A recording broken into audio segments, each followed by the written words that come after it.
At Not Howie says Taco Bell only really hits after midnight, which is why I'm gonna use the Cantina chicken menu to help him see the Taco Bell light. It hits. Hi. Are you at Not Howie? The food hits, right? Crispy taco isn't just for late night.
What is going on, everybody? Happy Tuesday. Hope you're all doing well.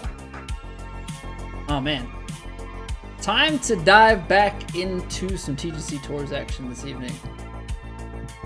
Last night, less than ideal. Now I know that it's a struggle for most everyone, and so that eases the pressure and the pain a little bit.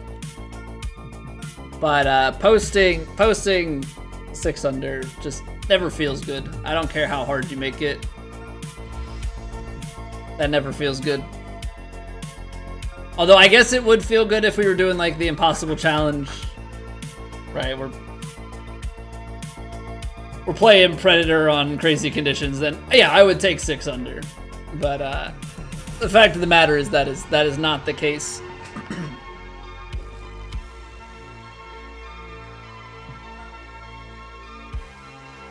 So we will try and rectify that tonight. Now, obviously, we don't want to force anything.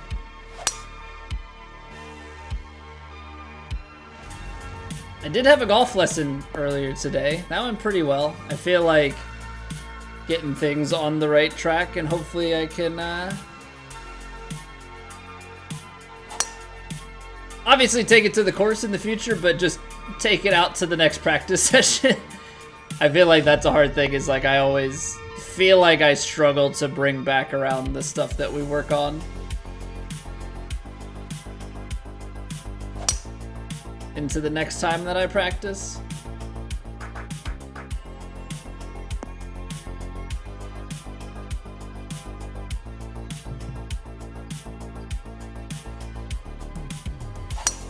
But I suppose that is golf, right? That is both virtual and real golf, is all about being able to replicate what you need to.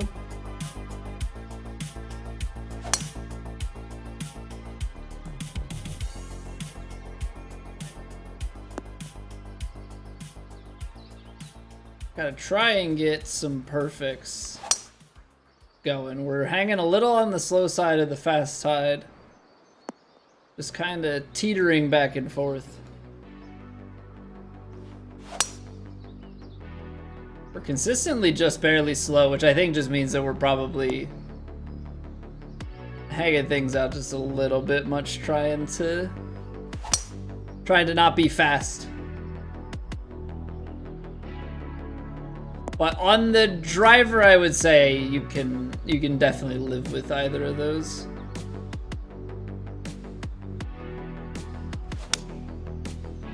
I feel like it's all about making sure that on our irons and wedges we can actually hit those perfects.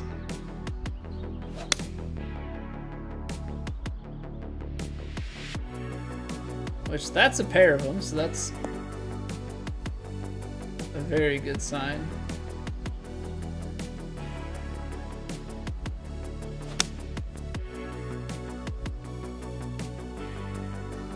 Yeah, I should try. Let's try what Lindsay said. Let's go pick like the 6-iron or something. Full off, full backspin. We're trying to get 5 perfects in a row.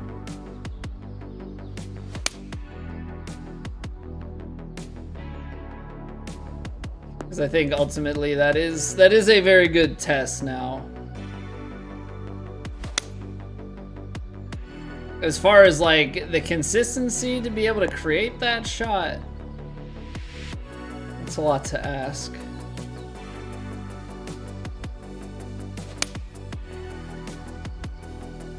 Hey, good evening, Busey. Welcome back. How are we doing?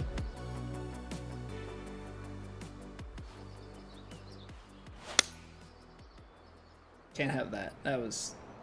That felt like a bad input.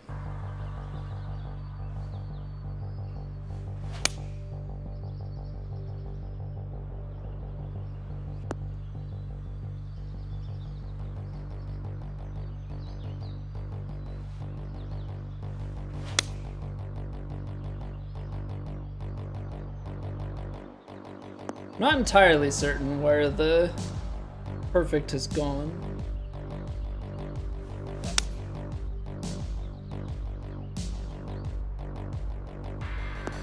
Because like ultimately that shot's not too bad.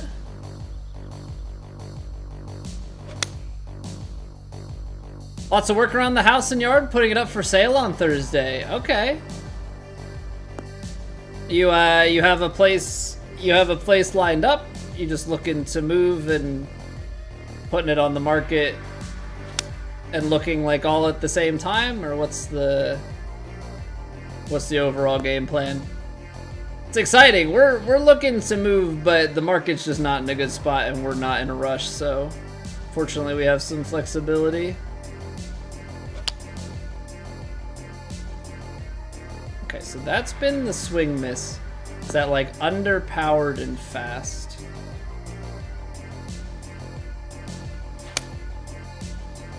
And then there's the overcompensation.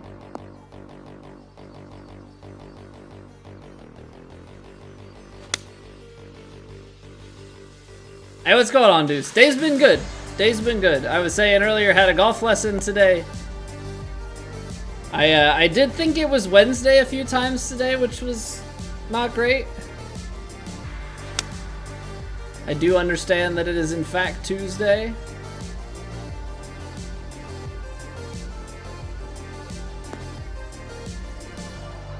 Put it up and then look. Don't get what you want, or close, then you won't move either.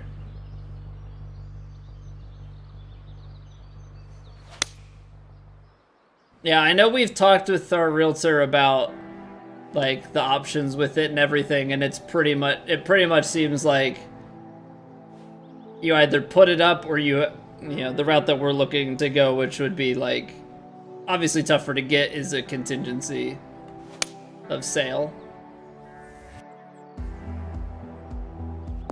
I think personally that we're in a market where, or like our home is in a location where we could sell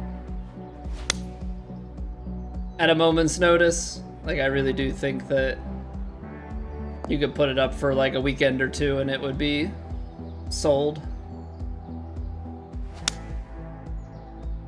But obviously that is not always the case.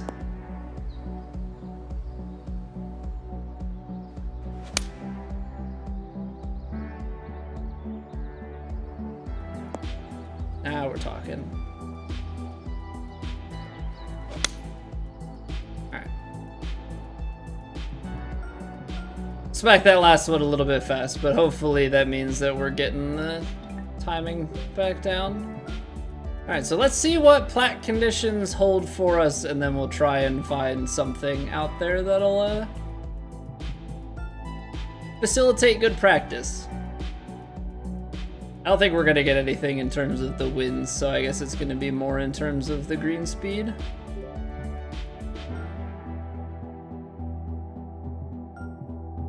Alright, so very high, but then you get firm, and 6.8. Okay. Let's see what some of these other conditions look like. Elite round 3.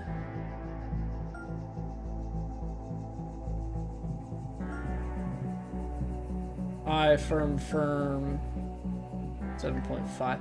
I still think that the default versus fast, I guess why would you make your course at one of the default?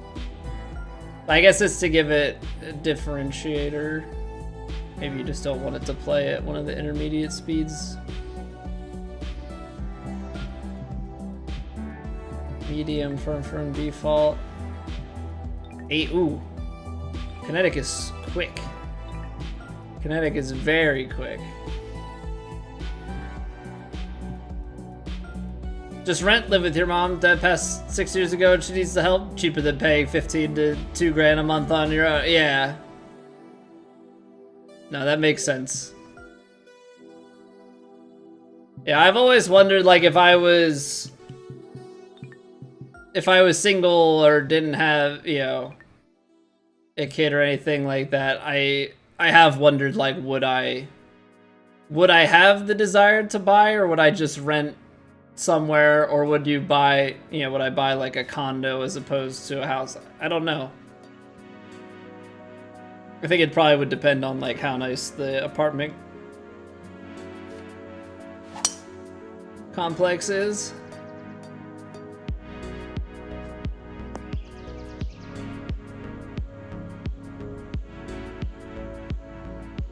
No plans getting into a relationship or anything, no kid. Yeah, so like you have the freedom, and you know, the big thing with owning versus renting, right, is you have rent, which is the amount you will pay every month, and you have owning, which is the minimum amount you will pay every month. You know, there is definitely merit to renting. What's going on, Map? You went the condo route?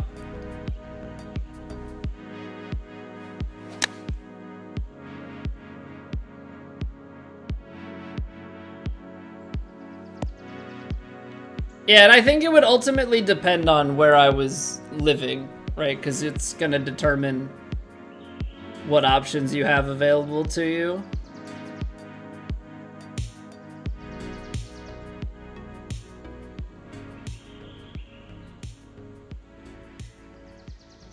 Because, like, I don't know, it's interesting because I lived in basements out of college, right? I rented people's basements because it was the cheapest way to the cheapest way to live in the DC area. But, you know, then I moved in with my wife when we got engaged. But because of that, we moved into like an actual apartment. I wonder if I was single and was down and, you know, say I still took this same job and everything, but I don't know that I would have moved south for the job. I think I probably would have stayed where I was. But the question would be, like, would I keep renting somebody's basement? Would I go and move into an actual complex? Yeah, would I go the condo route with the flexibility of my job now being remote? Like, I don't know if I would just stay in the same area, or would I go and move back closer to my family? I think that's probably the bigger question that I have.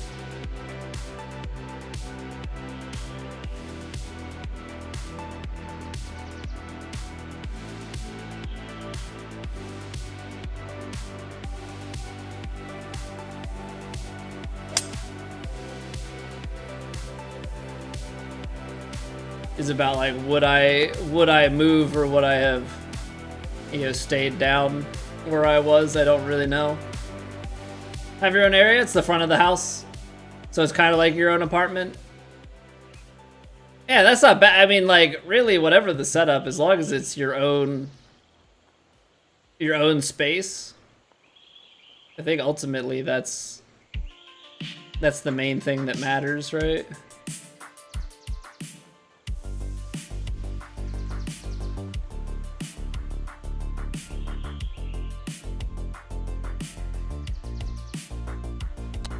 I under hit that.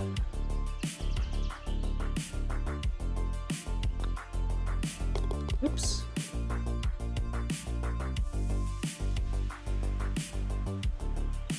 I mean, fortunate to do it on that shot.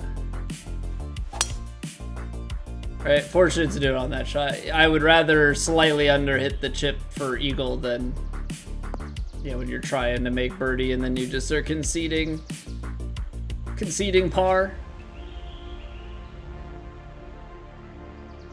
Man, very highs are gonna be a trip after playing warm-ups in this, right?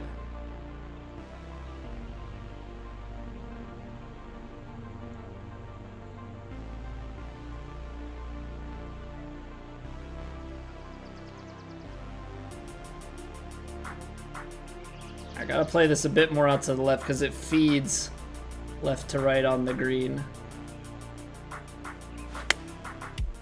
Little fast.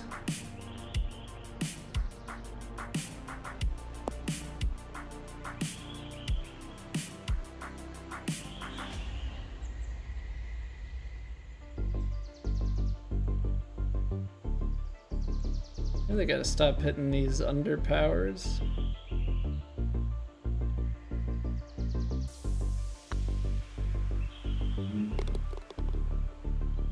Like, really gotta stop hitting these underpowered shots.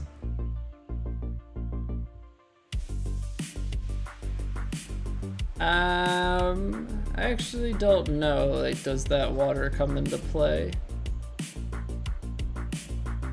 I don't quite think so, especially if I can play a little bit of a cut into this.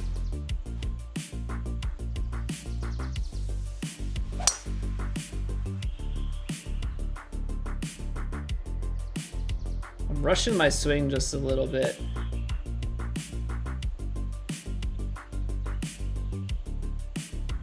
Which had in my lesson today, had that kind of, maybe not eye-opening, but just reaffirming that that is in fact what is happening for me, is that I am rushing my downswing and firing my hands toward the ball as opposed to bringing them down.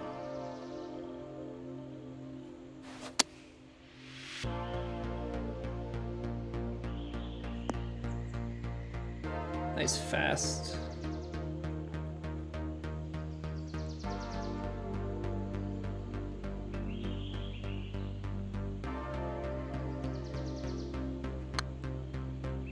Nice swing plane. Bad read, nice swing plane.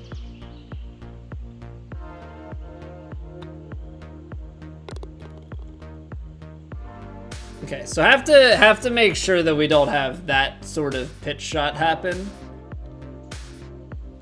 Because that's been, I mean, that's killer anyway, but with the precision required on this course, I mean, we just realistically cannot afford.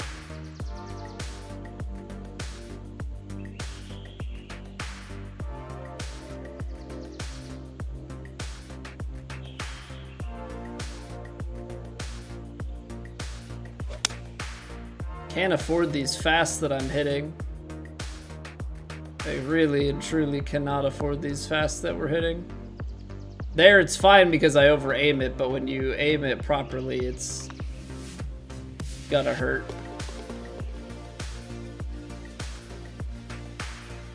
My wrist is a little bit sore. Because though I did make progress in the swing, I definitely chunked a few too many, and chunking on mats does not feel good on the wrists. Although I tell you what, chunking on the course doesn't feel good either. Just don't chunk the golf ball, kids. Yeah, trying to fix early extension is the big thing.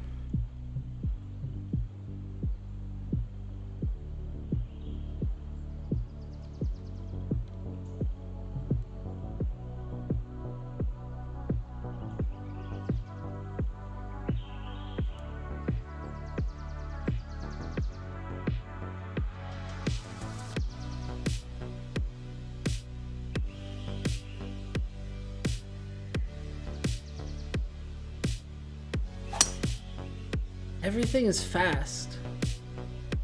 Everything is fast.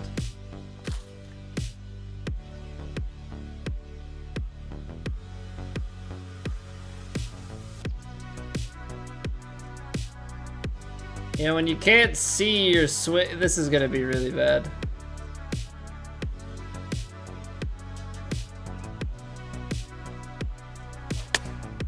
Wow. I mean, 102'd it, but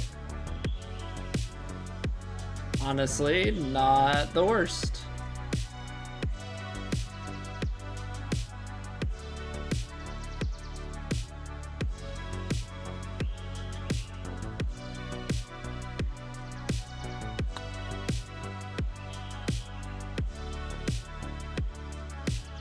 How did I not hit that hard enough? Ah.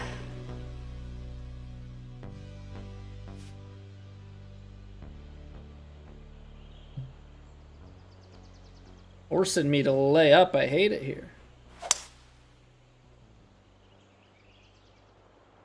Just want to drive the ball. Drive it.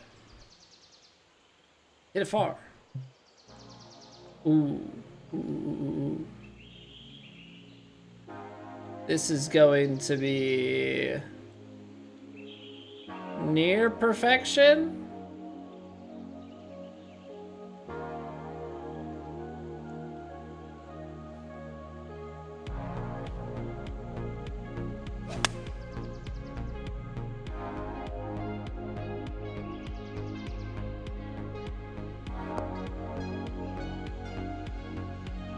Yes. Yes, it is.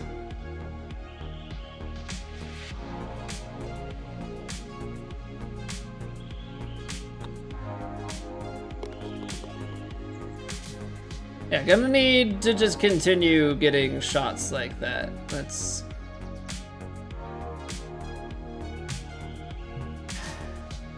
That 11th hole on Plat this week is like right just in an absolutely horrible yardage for me.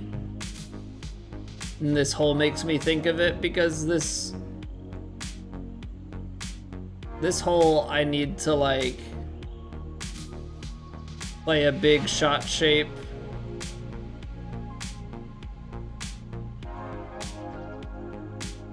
Pretty much trying to play it short and into that slope on the right hand side.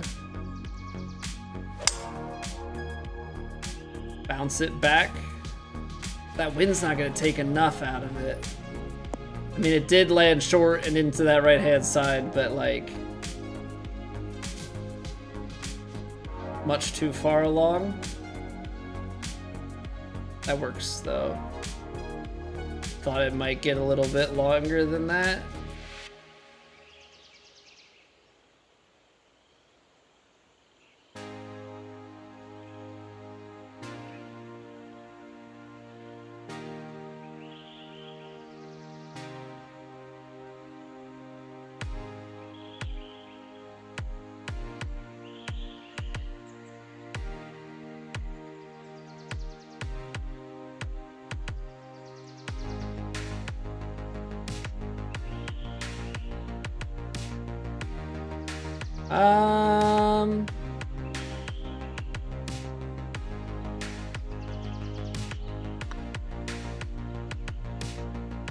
It's a good adjustment. Definitely don't want to be leaving that low, because that was very easily one that I could have, knowing myself, I would have left that low more often than not.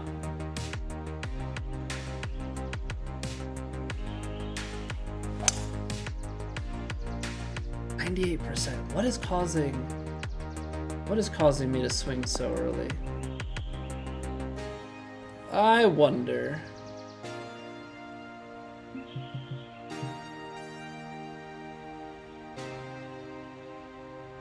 Downhill to the flag.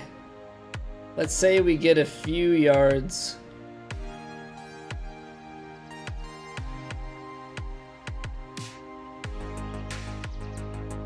Gonna play some loft.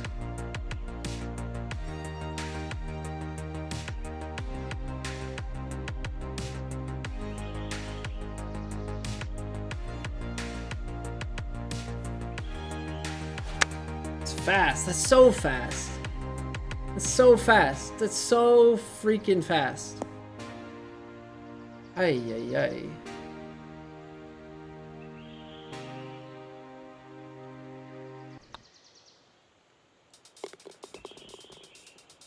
So what am I... Did they change something? Is it just me? Oh, this is drivable. Okay, I mean, I would expect that you're long here, right? Actually, the interesting part is, what if you played...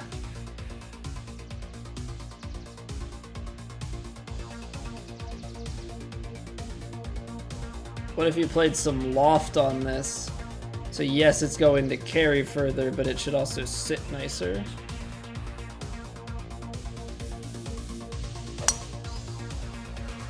I mean, look at that tempo.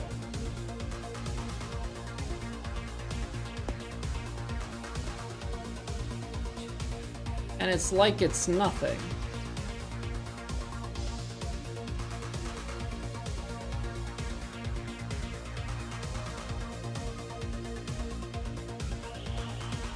Not good.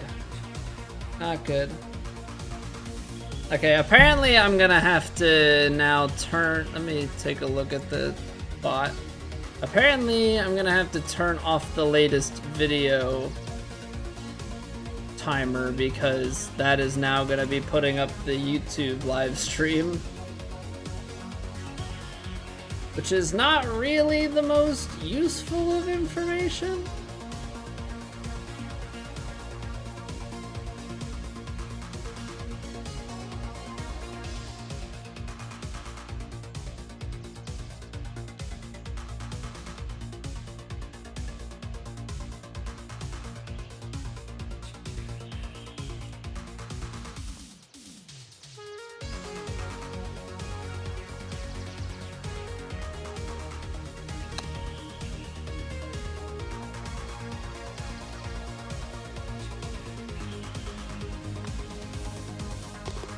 I don't know what it is. Swing just feels a little bit off. I don't know that unplugging it gonna do anything. Suppose we can double check two things, right? This should still be in performance mode. Okay, good. That hasn't been reset.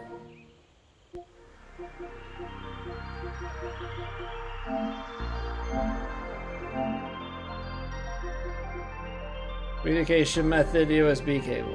Alright.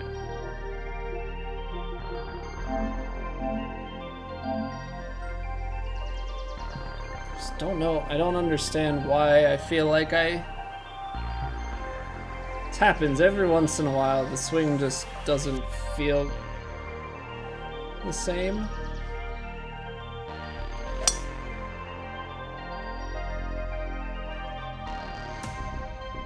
But like it could very easily just be me. And like something is different in my, I guess, day-to-day, so to speak.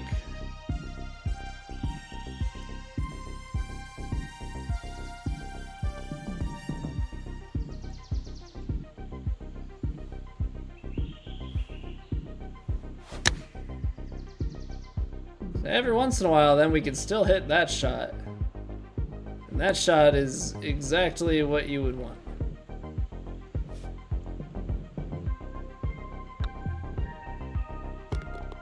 That shot is just precisely what you would want.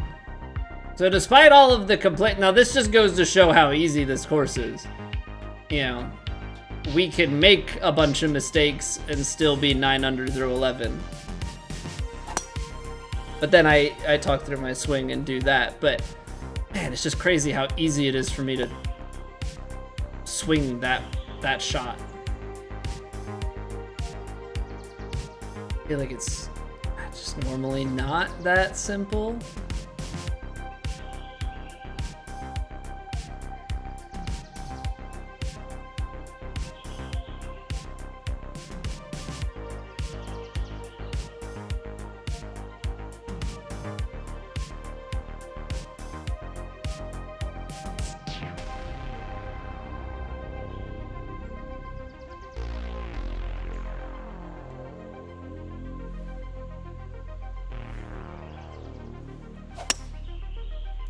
So fast, man. Like, why? I just don't get why it's so easy to hit it so fast.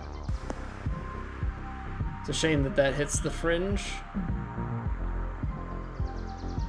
Rolls out so much because of it.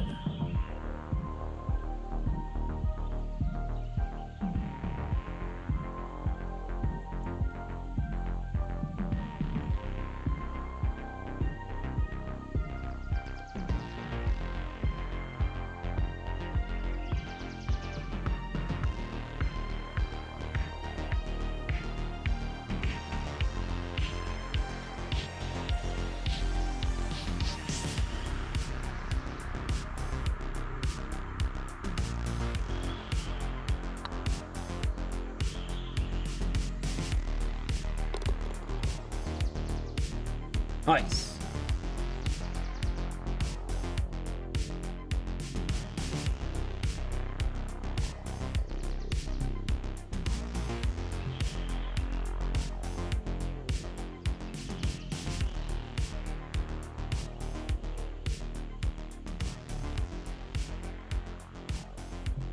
What if I hit this stock? I think if I hit this stock, I just have to manage hitting my power.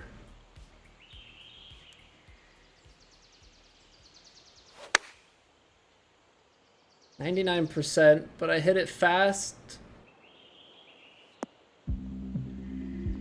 But it ends up short. So that wind didn't do a thing.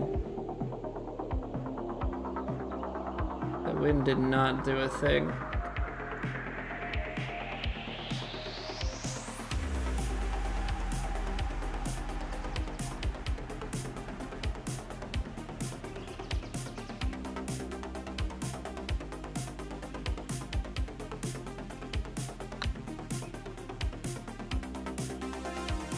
I didn't hit it hard enough.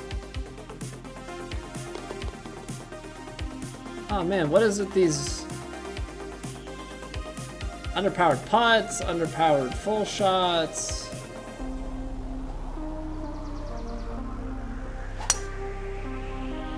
So fast, so fast. Where does it come from? I'm really not swinging hard, I promise. Ah, man.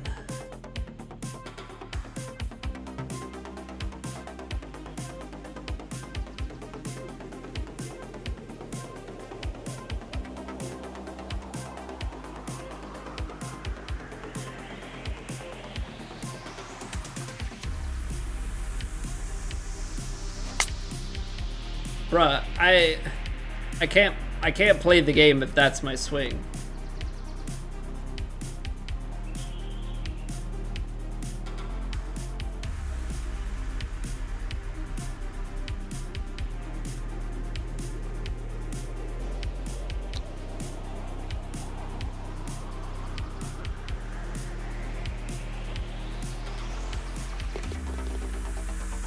It's just so quick. Do I swing back faster or slower?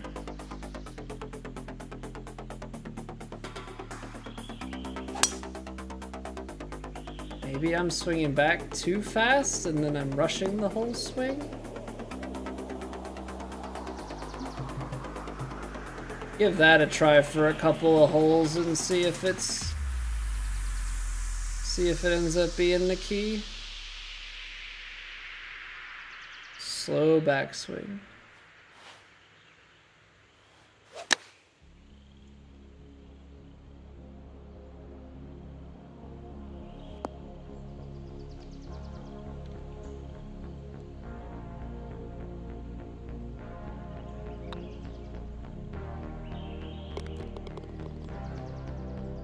I mean, so far the slow, I mean, very small sample size, but so far slowing the backswing down is helping me out. Am I supposed to be laying this up? I guess so. Still gives you the wedge to short iron. 95% on that one though. So right tempo, but way too short.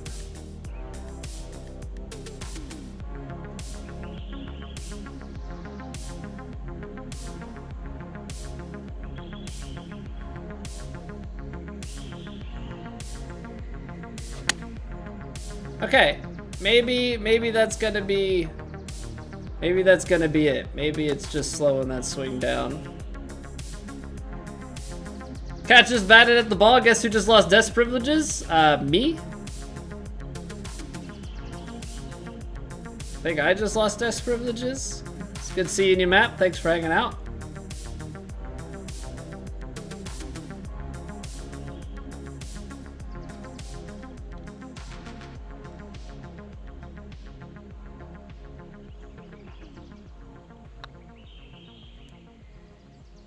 Oh, wow.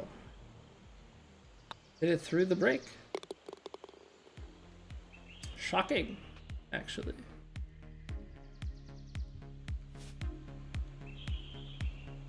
Alright. It's almost a Biarritz. It's just kind of a valley before the green, though.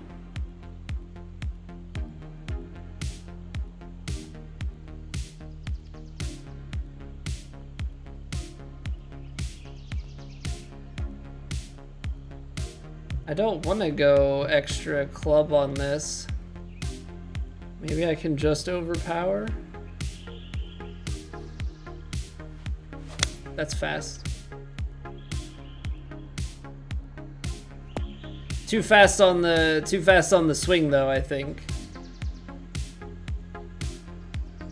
That still counts as a Biarritz, really? I don't know, I guess I was under the impression that Biarritz would just be within the confines of the green.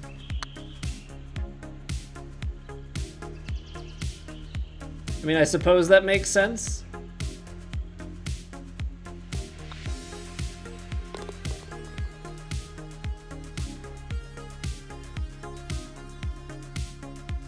Alright, gotta remind ourselves. Slow swing.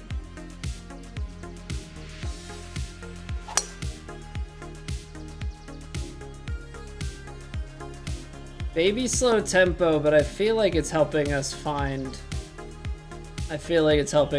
our way.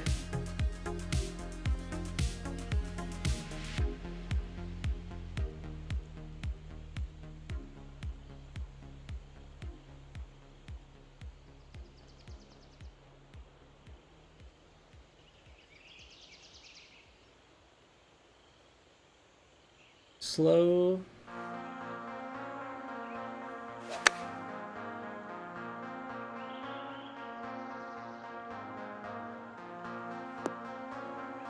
I mean, honestly, if hitting a baby fast or a baby slow is gonna be the miss on that,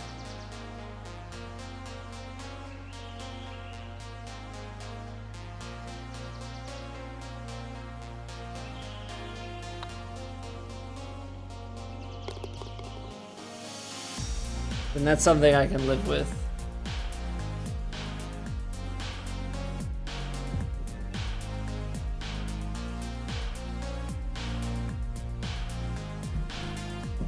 Alright, so a lot of low scores there, but we're just getting dialed in. That's the whole point of this, so gotta be fairly pleased with how we were able to make that work. Now, let's see here, round 2, high winds. Green speeds go down to moderate. And I think it's like soft moderate for round 1 of the special event, so nothing really setting us up. Medium, soft, moderate. So I guess with it being very high winds, we'll play CC round 2. I know greens are a little slow, but at least we get some higher winds. Give us just a little bit more to think about, and hopefully we can still execute on some tempos.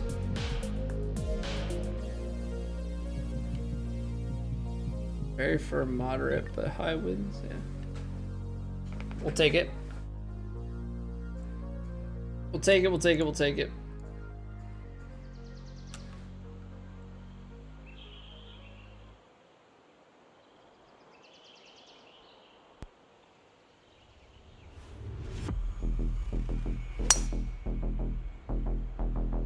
Okay. So that's not holding the swing all the way, but that's the tempo. So that's just the only adjustment that I really have to make.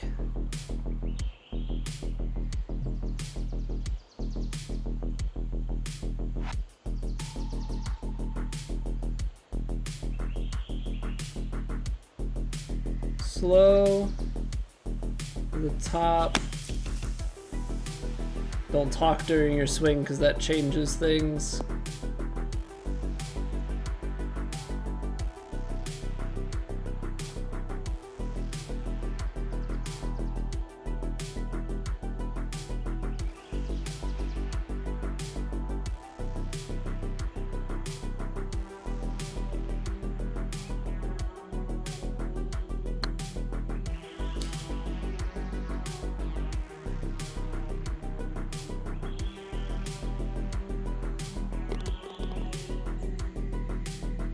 Oh, what a putt.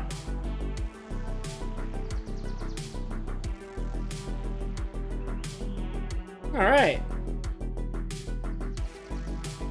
What's going on, Stevie? What just happened? You know, just a huge putt. 45-footer way up the hill around the bend. Filth.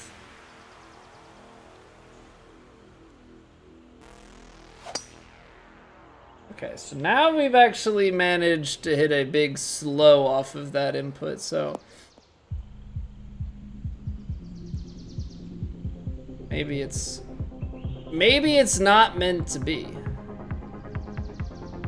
Maybe it's not meant to be. Also, as much as I would love,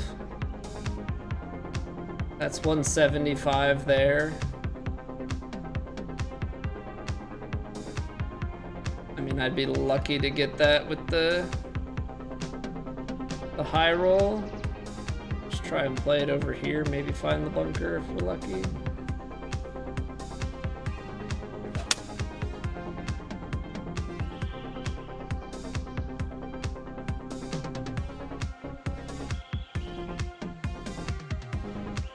That works.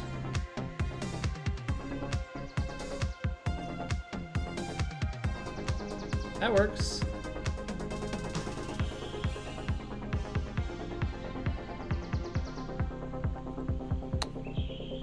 Slowed it. Trying to go for the perfect there to reduce some of the rollout. I mean, slow does that as well. I mean, slow takes the rollout down even more, but at the cost of accuracy.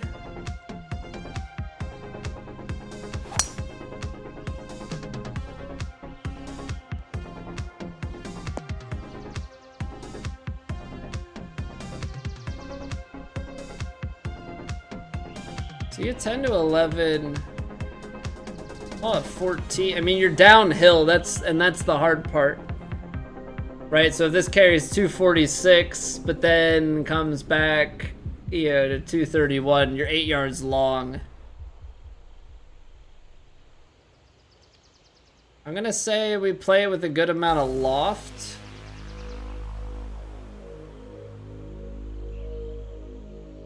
Let's play it like straight at it. Let's see what happens.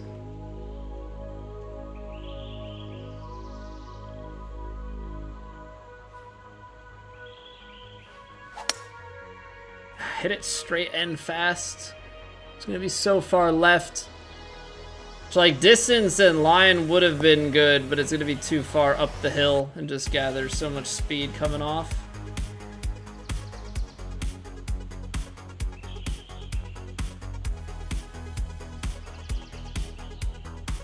Okay.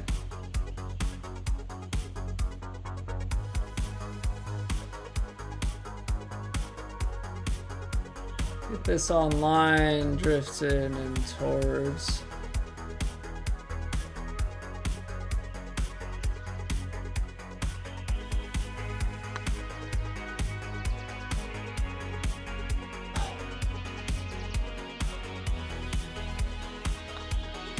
End up just pulling it a bit high.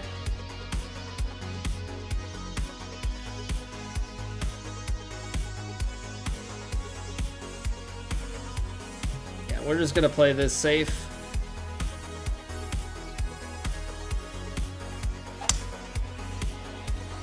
Okay, I don't like that. I do not like that. That's still coming out. Just trying to find any way that we can possibly negate this swing.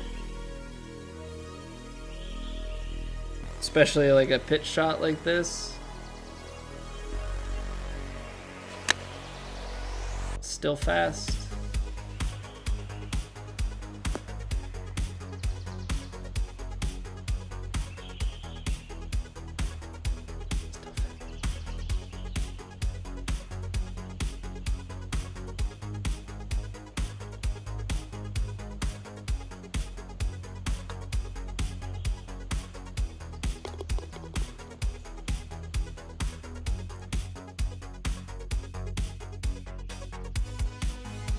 I don't know how people just never seem to lose their tempo. I'm not saying that I don't understand how people can hit tempo consistently within a stretch, but how people just never seem to like lose it.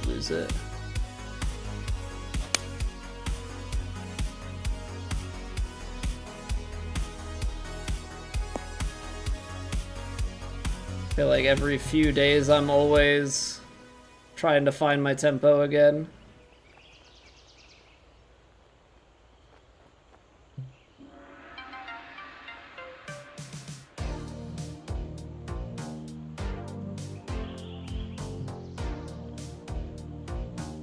How much break do we actually have?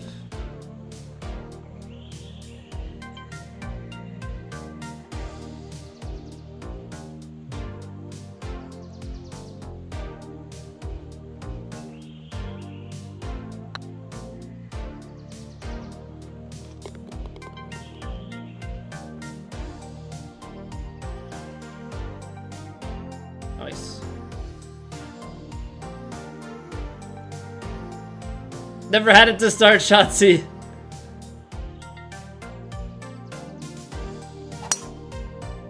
Yeah, see, yeah. I mean, when I first started playing the game, I definitely didn't, and then, well, I say the game, I mean 2K21. Then all of a sudden it clicked, but it just feels like more and more of late that I lose it. Like, I'll have it for such a good stretch of time, and then I'll I'll just lose it entirely. Like, cause that's my miss, and it's not like, oh, he's missing just a little, like it's gone. It's not even like close.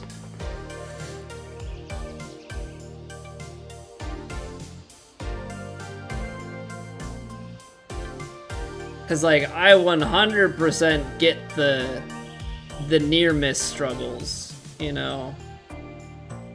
Like I just can't quite get the tempo down. But the fact that I can just like with ease hit mega fast that don't feel like I'm swinging that hard.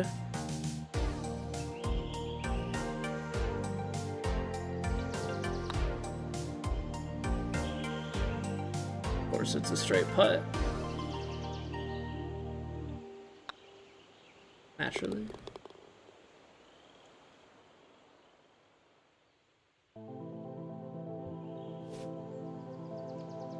Just makes competing so hard, you know?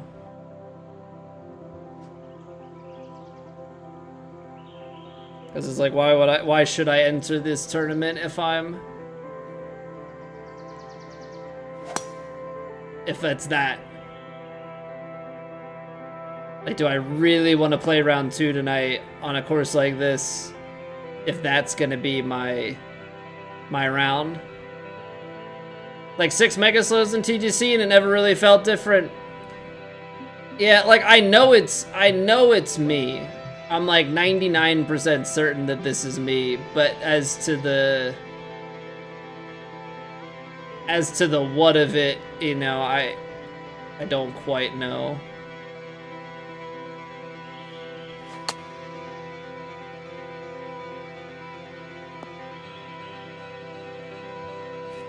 That's luck. That right there, that's luck.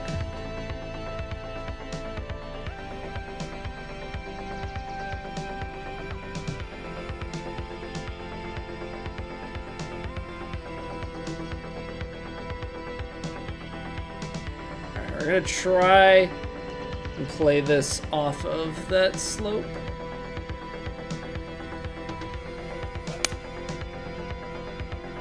Maybe fast, so that should be good. Okay, and then roll across. It's not a fast enough green. I really thought putting like taking full spin off of the 4-iron, I really thought we could.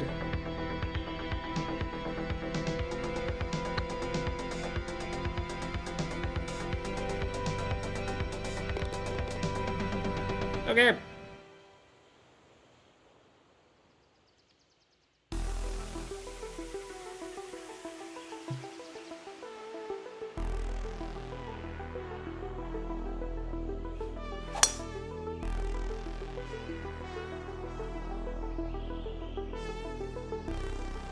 I mean, I sometimes wonder, do I need a new controller? But like, I always feel like that's like a cop-out. And not that your controller can't break, like there is definitely a time. I don't know, and I don't trust myself as far as like inputs are concerned enough to be like 100% certain that yeah, it's actually just my input device and not the idiot inputting.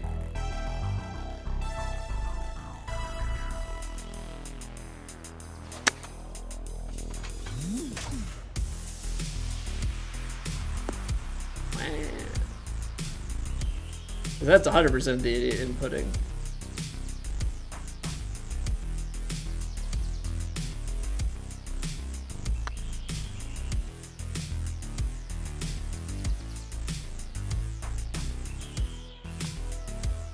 You play in wireless mode on the controller? You've never plugged it in directly? See, I always play plugged in, but I do wonder sometimes about if wireless versus wired is better.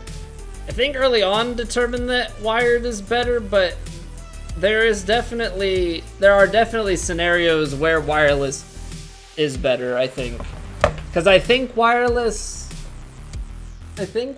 has more polling precision. I'm not 100% certain. I feel like there was stuff that's been talked about. Hey, what's going on, TFR?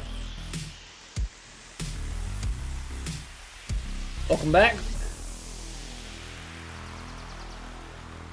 All right, before we hit the back 9 here, so we got 9 holes to run on up into Plat. So I'm gonna take a quick break now.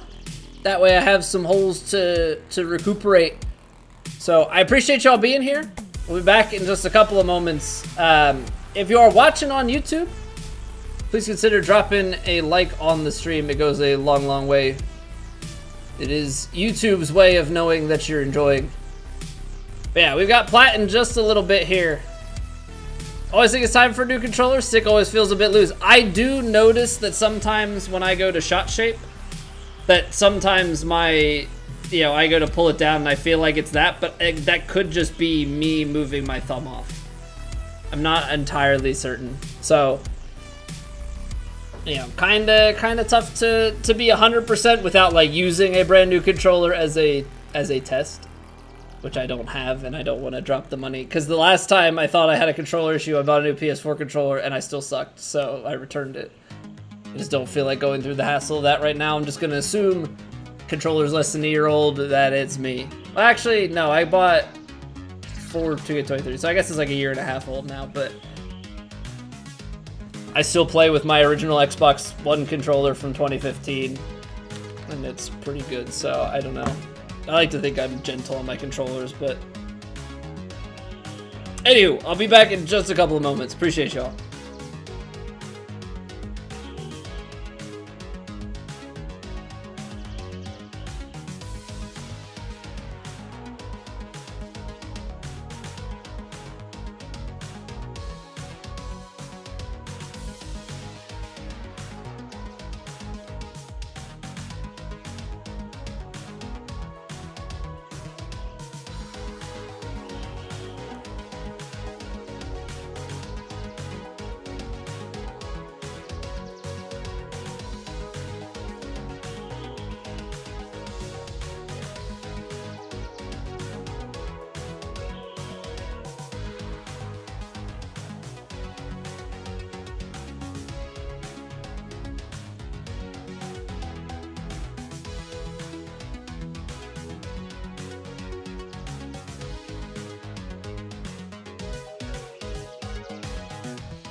All right, let's try and see if we can pull ourselves together for 9 holes and then the actual 18.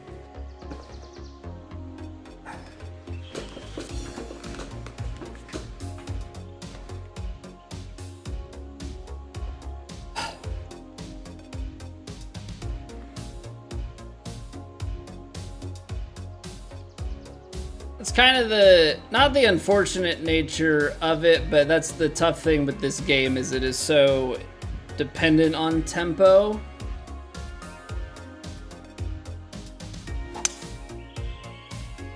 So dependent on tempo that if your tempo's off, you're just not gonna have a good time. I feel like you can have off times on other days, but like, I don't know, when it's button timing, as far as just like hitting a dodge roll or an attack and a direction, that's very different. At least in my opinion.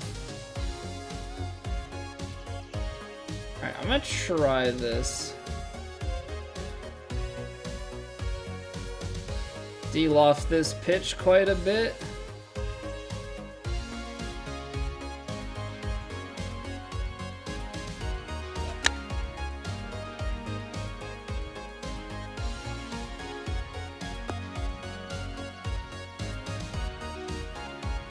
Little bit long, but also we were a little bit fast there, so.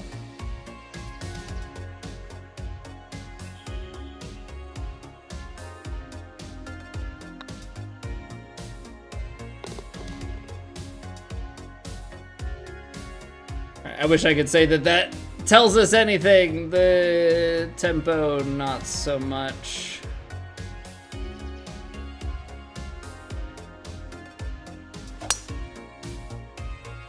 I don't want to be overcorrecting to the mega slow.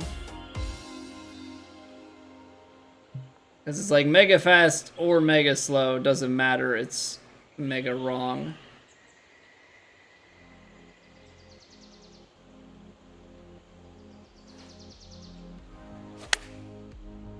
Okay. We've gone the complete opposite end. We've gone the complete opposite end.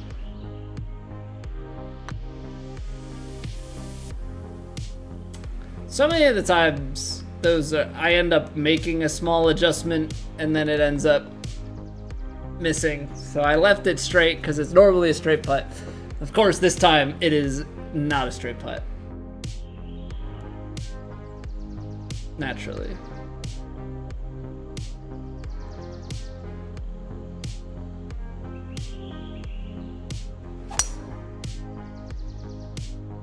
I thought maybe, I was like, oh, well, we've been hitting it so slow, swing faster. Well, then that's fast. Can we find a swing faster that is...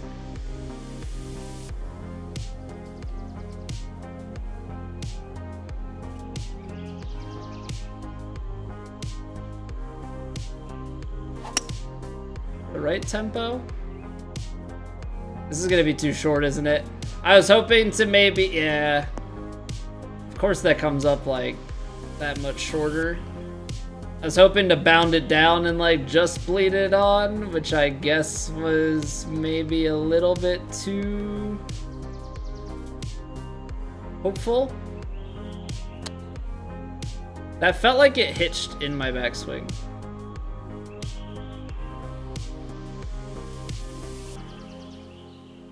I actually feel like I saw a frame skip on that and I just went for it anyway.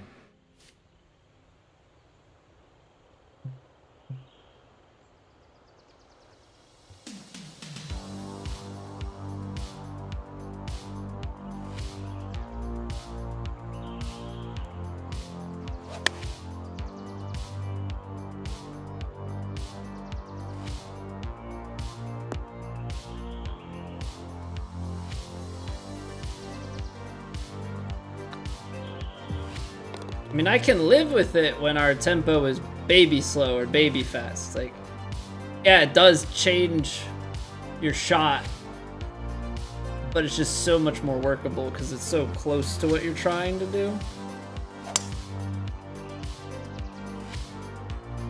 Just really can't stand it when it's like snap hook.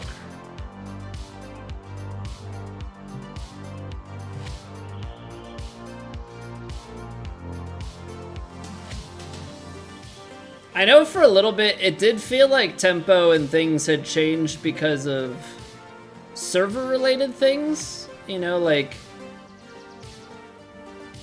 the servers were very busy and had some errors with the release of Topspin. I wonder how much people have still been playing Topspin. I feel like all of a sudden I haven't seen people playing it anymore. It was like we got a few days of it.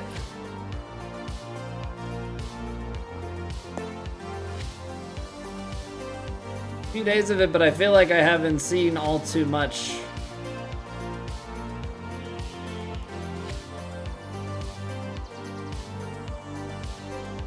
In more recent times.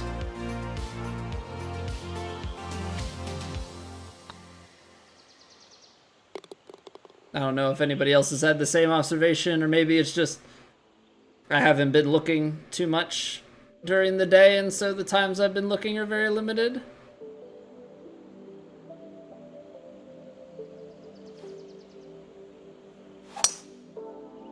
Hey, what's up, JDK? Add more in-depth calibration, like telemetry. Yeah, like I think having a little bit more info would be nice. Now, I guess I don't know quite what info you would give because it's just about timing, right? Your calibration has nothing to do with your swing plane. It's just your tempo. So I don't know quite what extra information they could give, but I'm always a fan of more data than not, so I would certainly be more than happy to have it.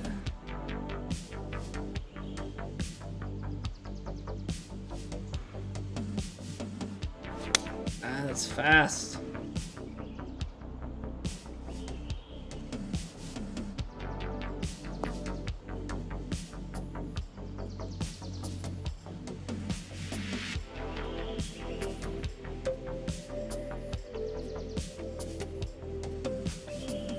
We will not be so lucky. We will not be so lucky today. These inputs will destroy our soul. Yeah, it worked out here, but when we actually play the course that we're playing for the tournament this week, it is not a kind one. Never draw it into the wind, Johnny? Never? Go with the wind so that it oversteers it.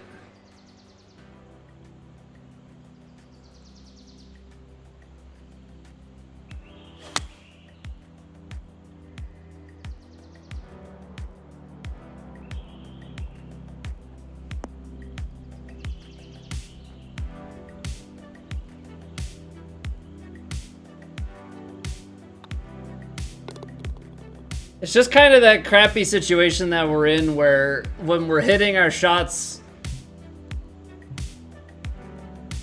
we're putting them close, but it's like the amount that we're missing and just put ourselves so far away from the hole on those.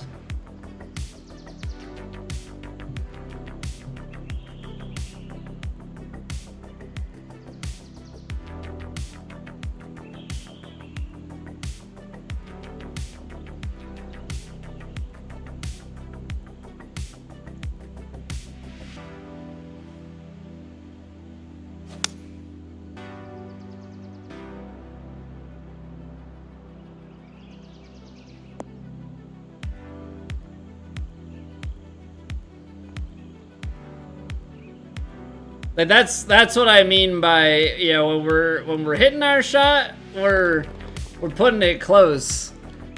But like when we have these input issues, like it just destroys everything. Just absolutely destroys everything.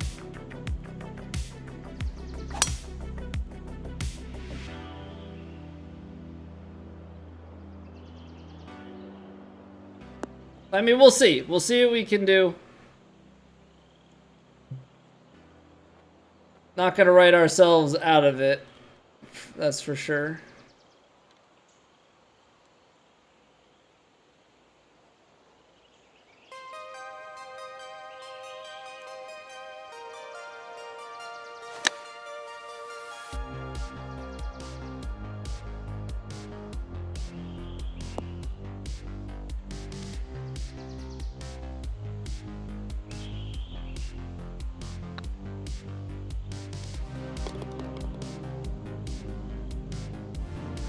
Alright, so it's 14. I mean, it's an easier course, so like don't get me wrong, we gotta do that sort of scoring but in crazy conditions.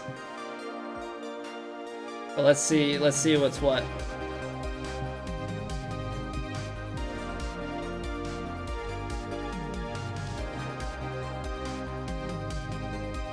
Time for the Platinum Tour.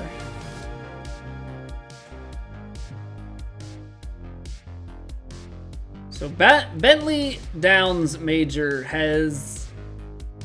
it's been not too kind to us.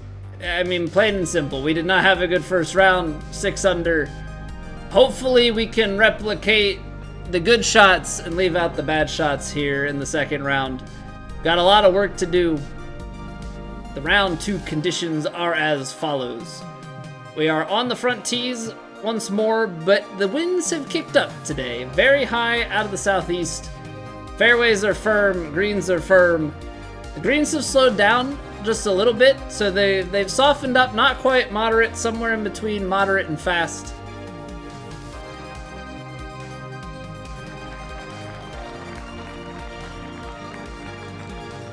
So it should be a good challenge.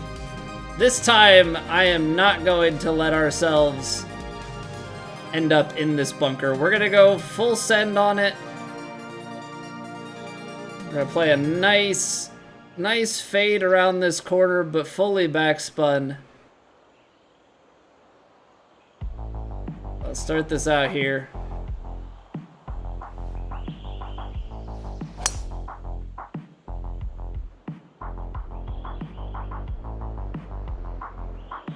Good.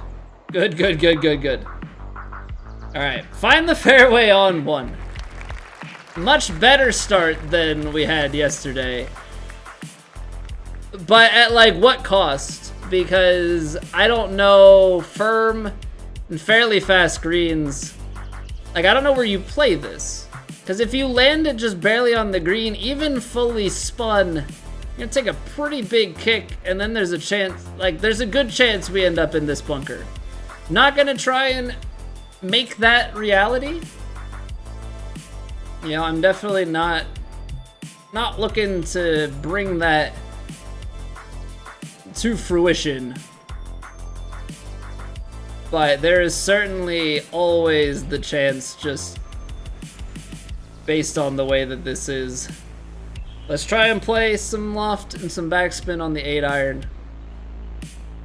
Pull something off here.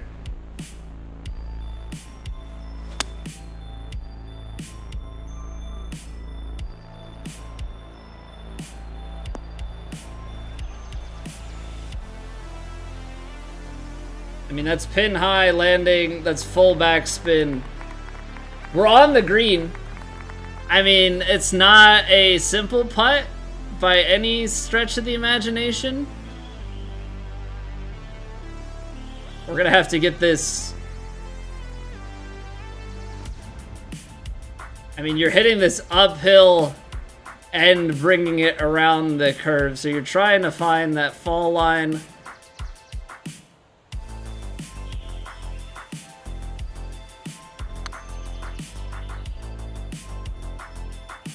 Now pretty much try and come straight down from here. Maybe even curl back and go in. I left it a little bit too high. Not bad. But you know what? We bogeyed this yesterday, so par on the first is absolutely acceptable. So we've got a pin deep in the back here. Probably about 13 miles per hour. But it's very high wind, so we have to remember that this plays quite a bit.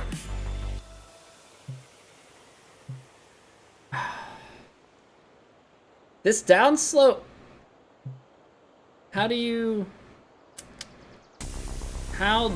play this without feeding into that bunker? Because this feels like almost a guaranteed bunker feeder. I know that that might not actually be the case, but it feels that way on paper. 262, 13 is 249. I don't think we're taking 10 yards off of that. Even full lofting the 3-wood, I'm not 100% certain. 244 into the 230s. Feels like it's not gonna land soft enough. Feel like I gotta play a little bit of shape. I mean, this has copious amounts of speed written all over it.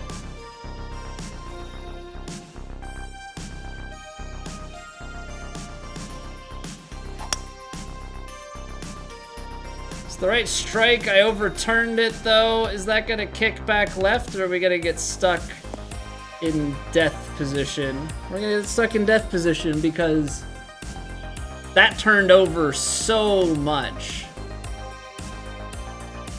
That is not good. That is really not good for us. So that's 2 times on this hole that I have ended up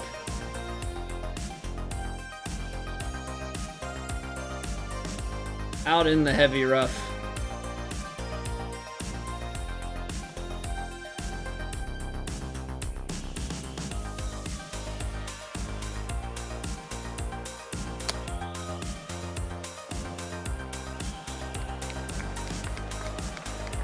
But that's beautiful touch.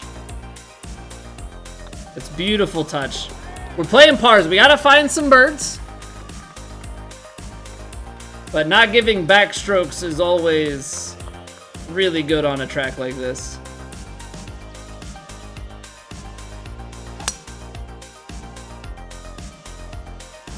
Alright, not too shabby. Pins over on the left-hand side.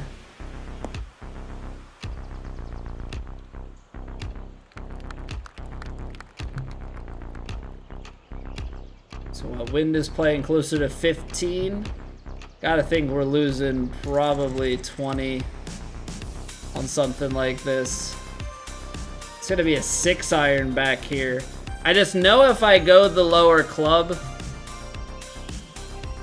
I'm flirting with this hill, and this hill, I think you're gonna get enough momentum to go all the way out. So I think you'd rather land closer to pin high and maybe just play like a little bit of chance into that slope.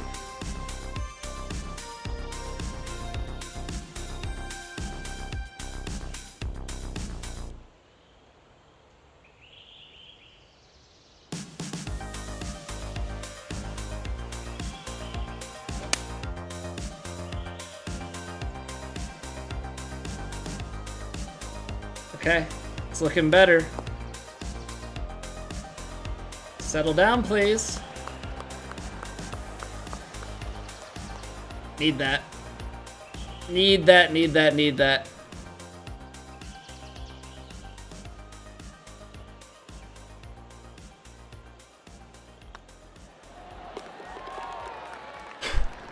All right, we're on the board.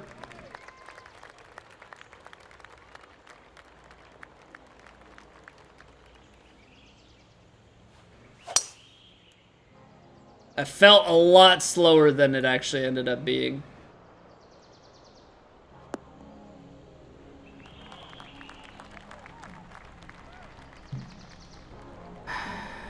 All right, that's a really tough location. I've notoriously had these winds play quite a bit in on us. So I'm gonna play it maybe a bit of caution.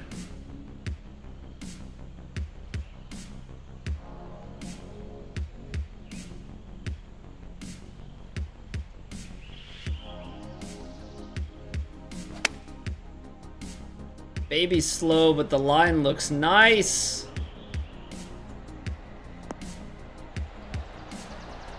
God, these are the shots that we have to have because I'm not a putter, so put me like just right around the hole.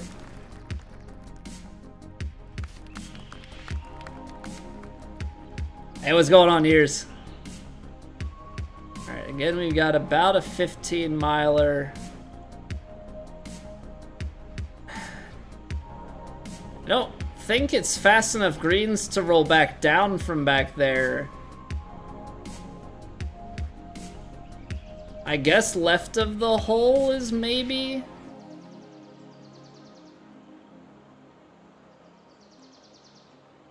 maybe the play?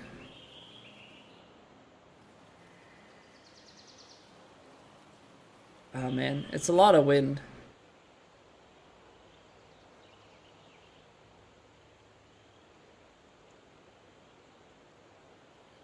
I'm okay with... I know I'm gonna have a putt here, so just get it nearish. Underhit it, which is gonna kind of help. But like, I think I'm always kind of playing it to this left side. I don't know, it's downhill. Like, that's the only reason that the right-hand side seems like it would be better. But there's just a lot of break either way that you do this.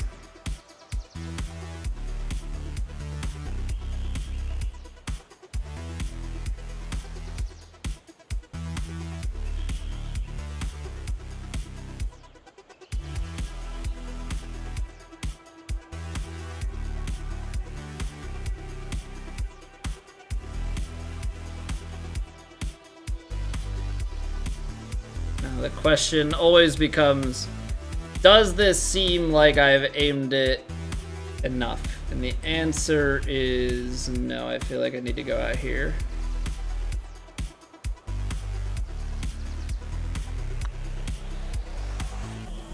Might still be low. Yeah. But that's tough. That's tough. It doesn't feel like a birdie hole. Not to me, at least.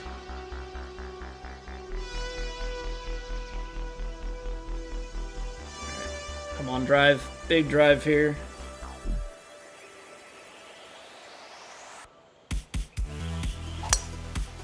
Alright, baby fast. That'll do. That's going to be right down the center. Camber's a little bit right, but I'm just trying to extract as much distance out of this as I can. When you get a tailwind like that, have to try and maximize now. You can't really go right at this, I don't think.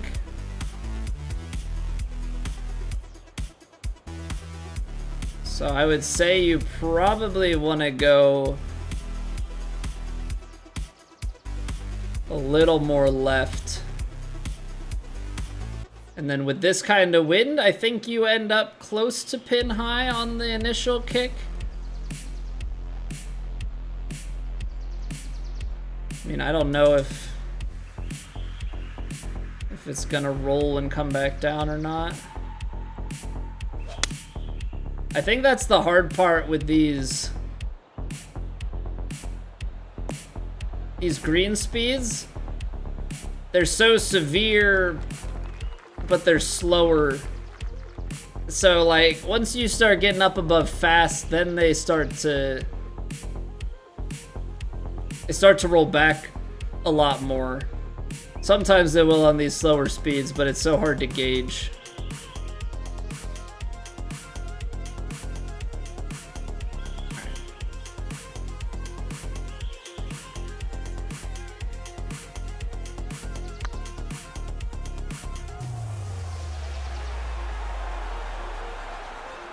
Just underpowered. All right, but we'll take bird. We'll take bird. We're plugging along. We're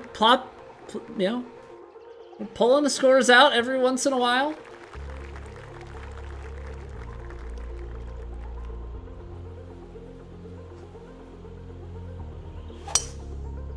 That felt good. Sometimes you just know. Sometimes you just know right off the swing that that was it.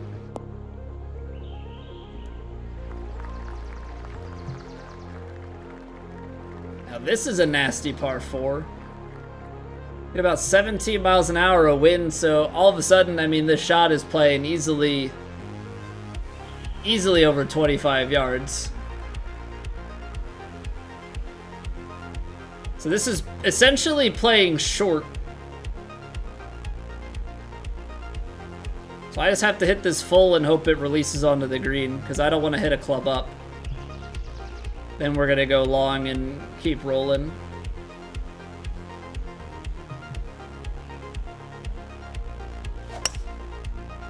Got the 101. Oh, this is going to be really nice.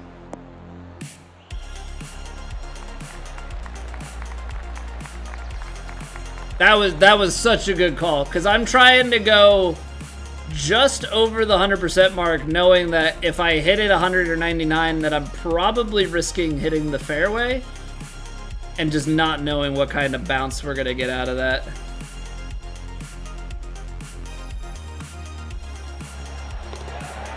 It almost didn't turn. I know I was playing a more aggressive line, but I still thought there was going to be some break in it. Didn't want to risk hitting it straight. Okay, let's see what we can do here.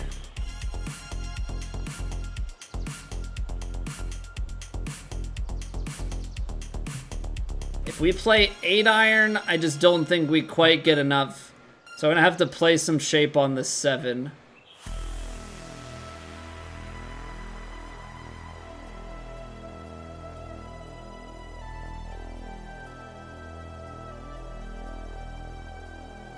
Don't want to be too far to the right, but want to use the slope. I hit it slow. Might still be okay.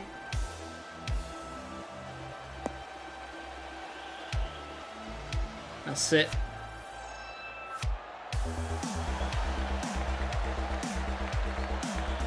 Solid.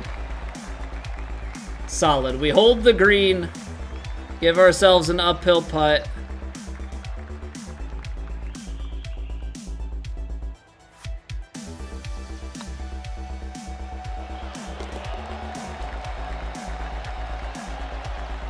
We are in there.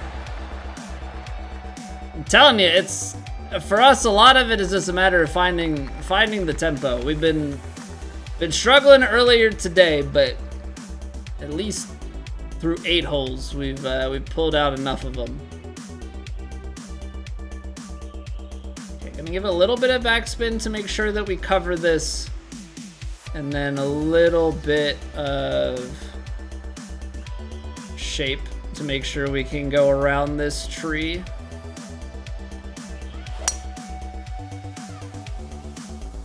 Because I still want to try and land more towards the right-hand side, because it all kicks to the left, so I'm just trying to keep the trees as much out of play as possible. This is still tough though, because trying to stretch the lob wedge out there, and while it is a 13, 14 mile an hour wind, 18, 17, 16, 5-yard kick. I don't know, maybe there's the chance with the touch of D-loft and like a spin here that we could actually do something with it. Let me go just a little bit more to the left.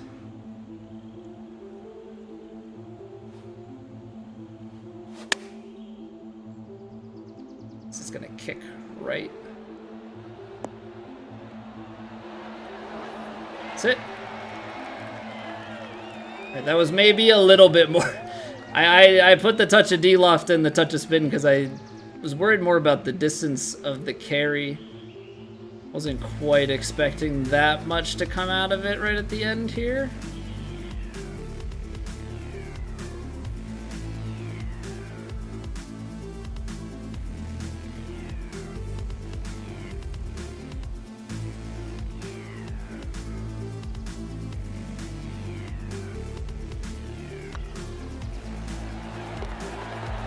Okay. I was teetering the line there on whether I was in the right spot or bringing it back. Ended up making the right read, and we are 6 under through 9. So we have doubled up our score in 9 holes. A much better start to this round, which I would argue is probably tougher with it being very high winds.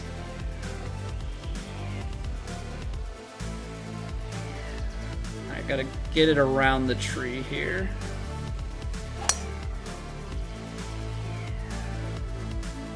I think that should be fairly safe.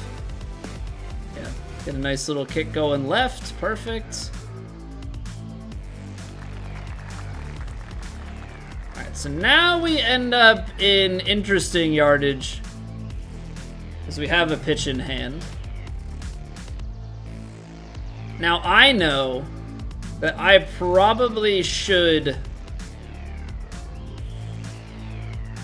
be making use of this.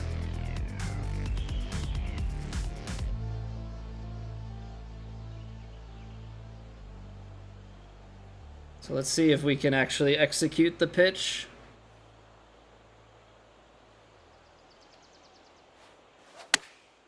Okay.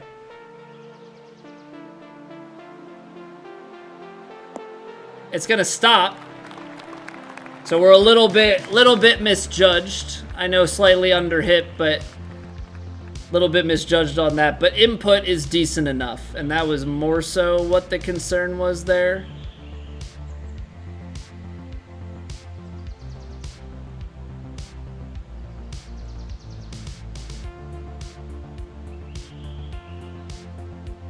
Gotta reread this.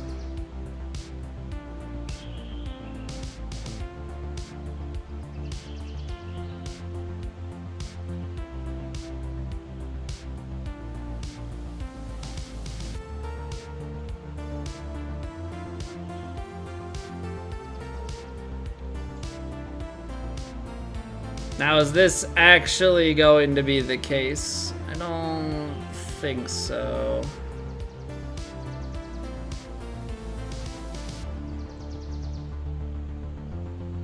Trying to feel this one out. This one feels like it just needs a little bit more.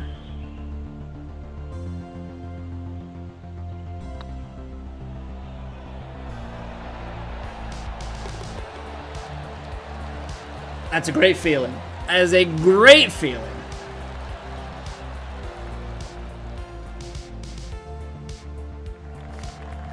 Koilik, thank you for the follow.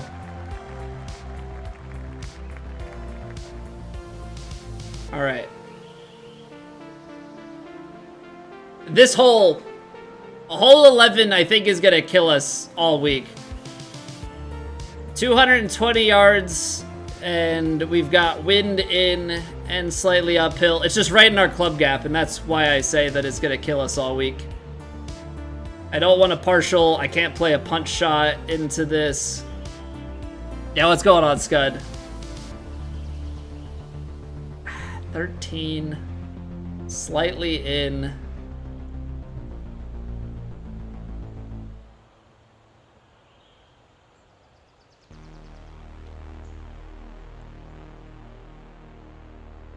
Gotta find the green first and foremost.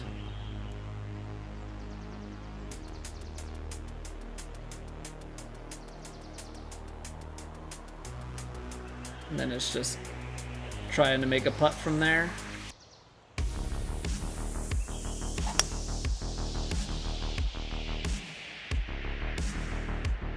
Yeah, I have 0 shot for this hole, which unfortunately means that this is the putt that we're looking at. So I also just have to be super careful with it.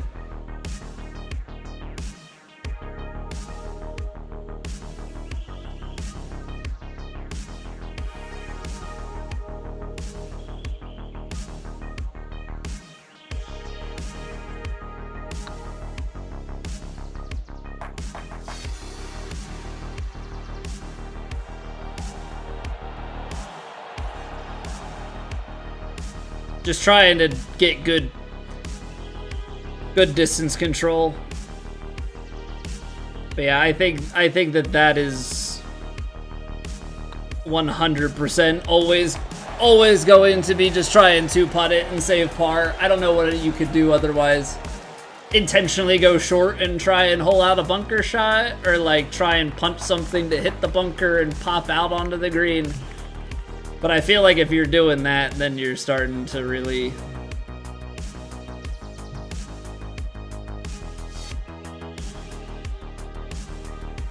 test.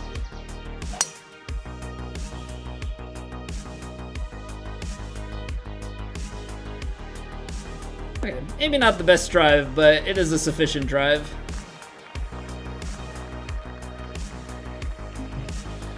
Okay, I think we're gonna have to go sandwich. I think you're gonna have to go with the higher club.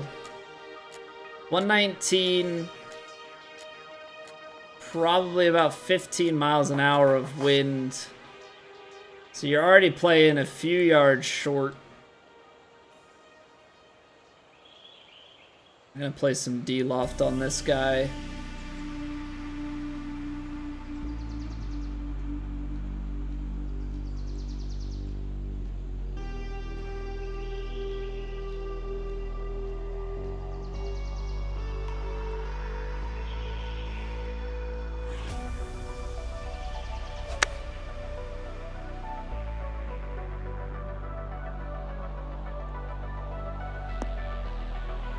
You know what, and that's, I would say that's honestly a pretty good shot.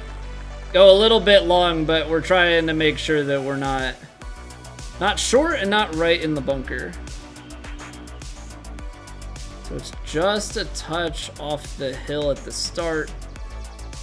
It's downhill 2 inches, but I think we're gonna have to play it firm and just trust that we can hold a line here.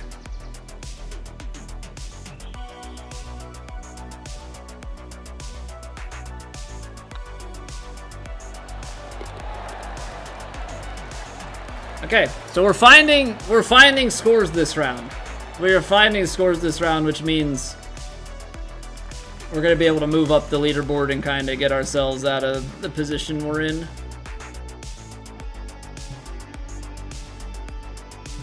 I think we have to go with the partial driver here again.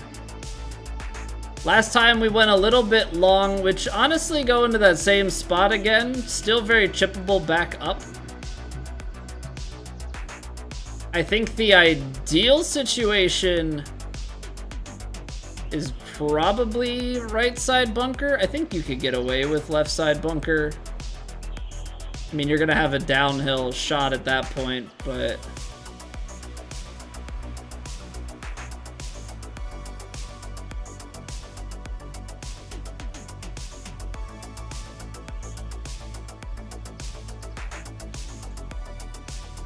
see how our partial game is.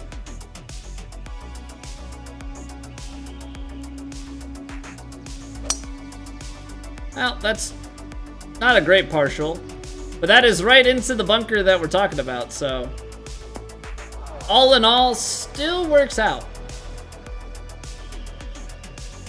The only thing we have to make sure of is we get it out of the bunker. So we're probably gonna leave it with a little bit of a downhill coming back.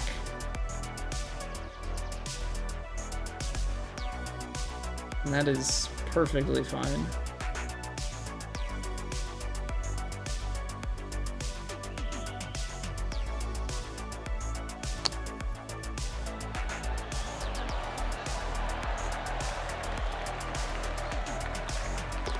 Or not. We can play it to a really nice spot there too.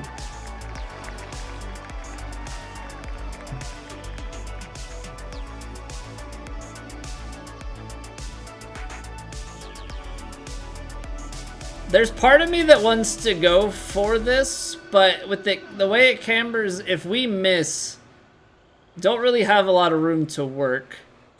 You could maybe, if you got left side, I just hate playing out of the rough. And you're still gonna have a wedge. So even with the layup, like, yes, it's a longer shot, but if I can get a pitching wedge to a gap wedge in.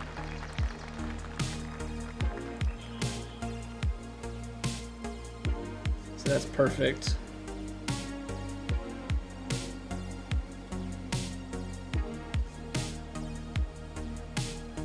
Now it's just a matter of playing the wind right. The wind's actually coming back into our face now, which does alter this shot a little bit because we were playing to be a few yards short, bounce, and be good. Now I gotta play some D-loft into it.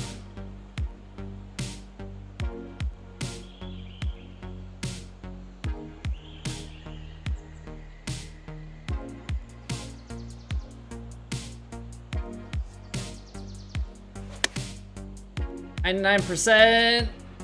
It's cutting back over left though. Stay up. Stay up. That's scary. That's scary. We are right on the verge there of rolling back into the bunker.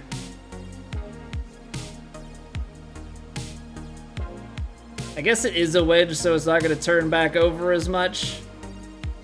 Coach Casey, how we doing?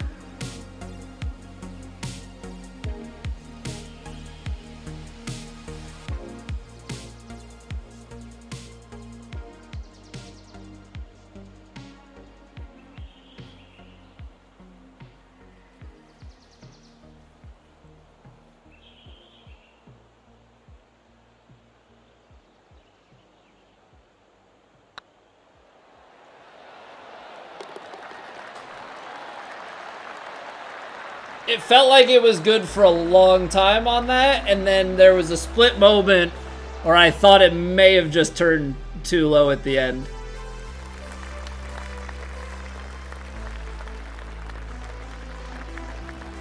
Tree there, bud.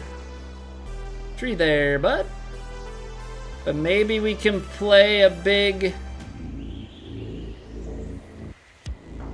We're gonna play like a big high cut around this tree.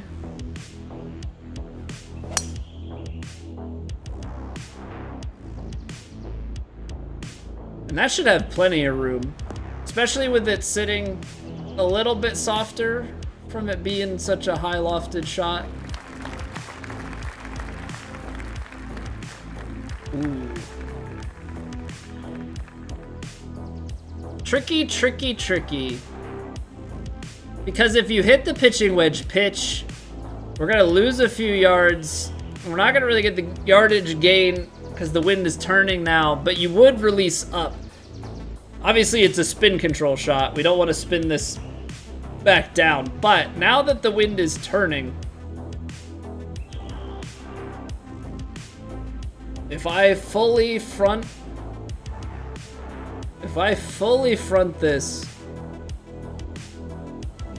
and a little bit of D-lofts, I think we can make this lob wedge work for us.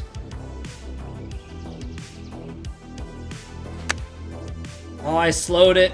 That's like the first time we've really botched the input. I may have over-aimed it to the right there anyway. May have just over-aimed that anyway. Alright, so real short splash. I want to land it probably like here.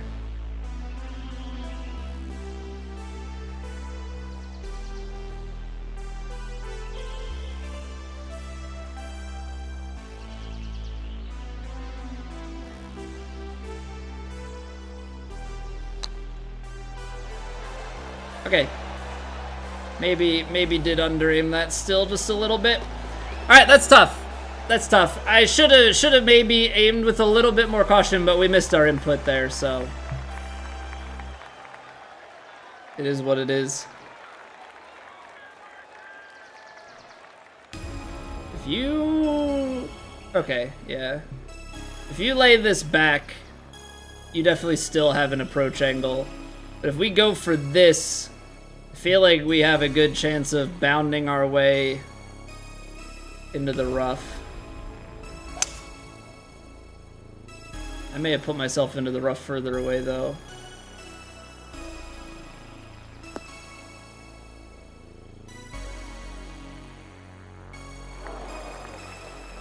Back to back on the big slows. Ooh, this is some thick rough. That is a very unfortunate lie. Holy cow.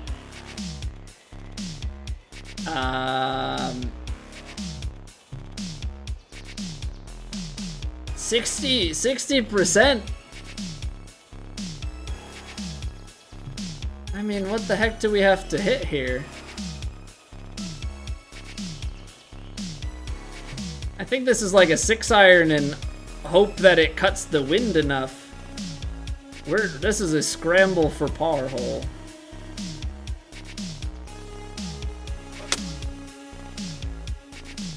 Like all of a sudden we are, well, maybe not. Maybe we actually have a birdie putt. Okay.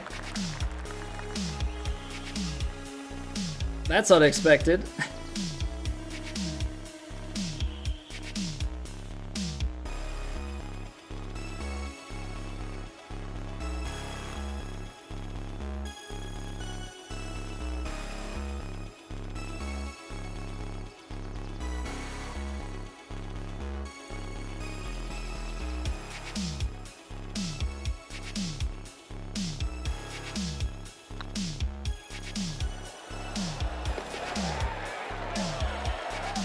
Making actually something out of nothing.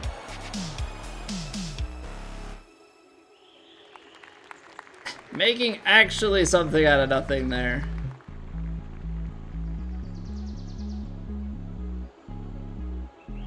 "14-mile-an-hour wind." It's definitely not gonna play 14. But I would think it's gonna play a good amount. I think we could play like a stock gap wedge.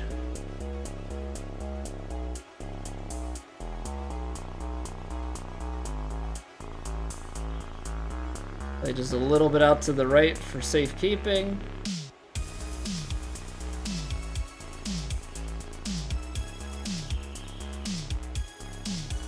I hit that fast. Ah, that hadn't come out all round. No. Gosh darn it. Gosh darn it, we've been so good at keeping that under wraps.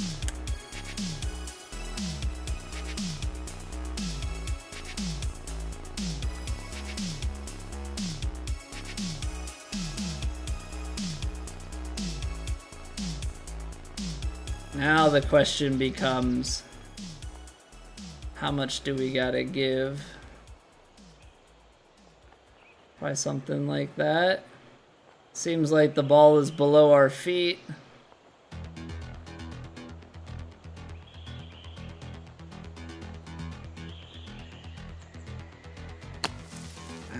Underhit that one. I think I was so concerned about tempo or something with that. Come on, don't ruin a good round.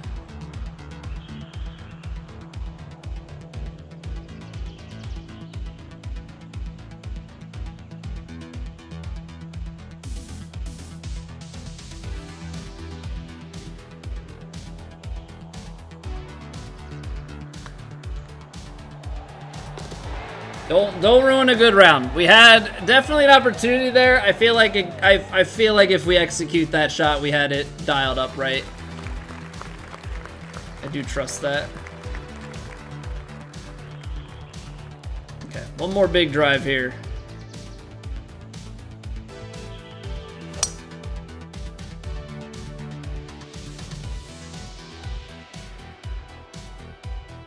A little bit slow. So these past couple of shots, the struggles of today have definitely crept back in.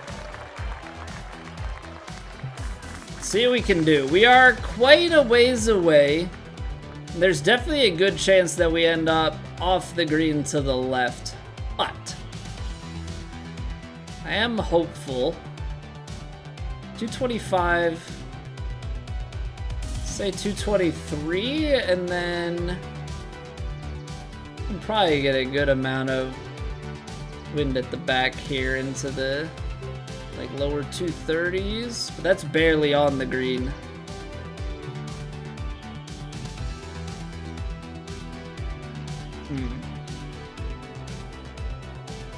235.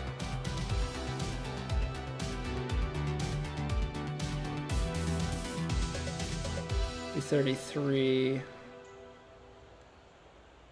I don't think this is gonna sit nice enough, but I do wonder if we try and play like a cut on it.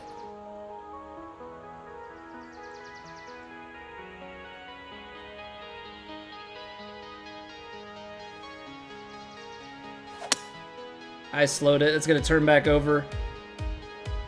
If it gets into the bunker though, we should be okay. Alright. So yeah, tempo struggles. We've been able to somehow mask them much to our liking.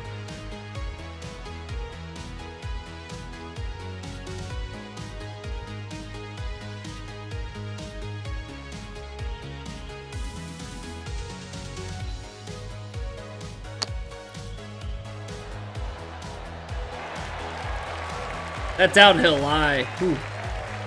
I mean, I think I overhit that just a little bit as well, but that downhill lie definitely playing quite a bit more than I'm expecting it to.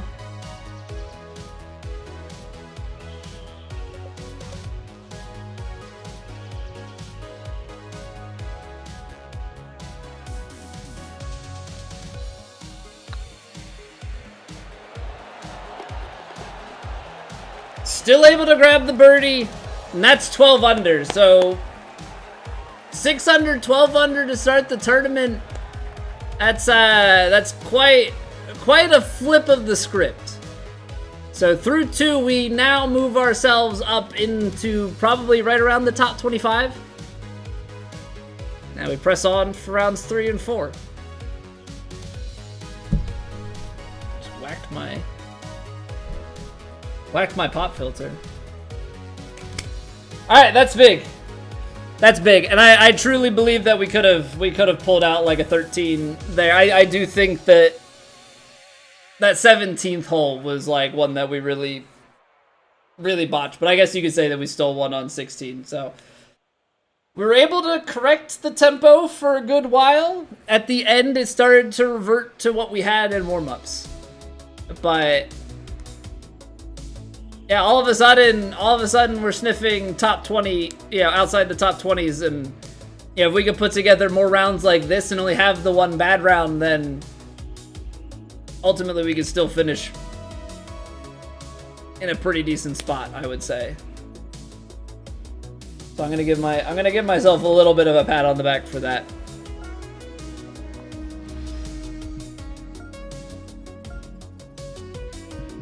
Feels good, man. I mean, 22 putts. I mean, way better green and reg. 22-foot proximity. We were 4 of 8 from long range. Making those putts helps. Just high birdie conversion. Very high birdie conversion. Hey, what's up, GH? Okay, so that's 2 rounds in the book.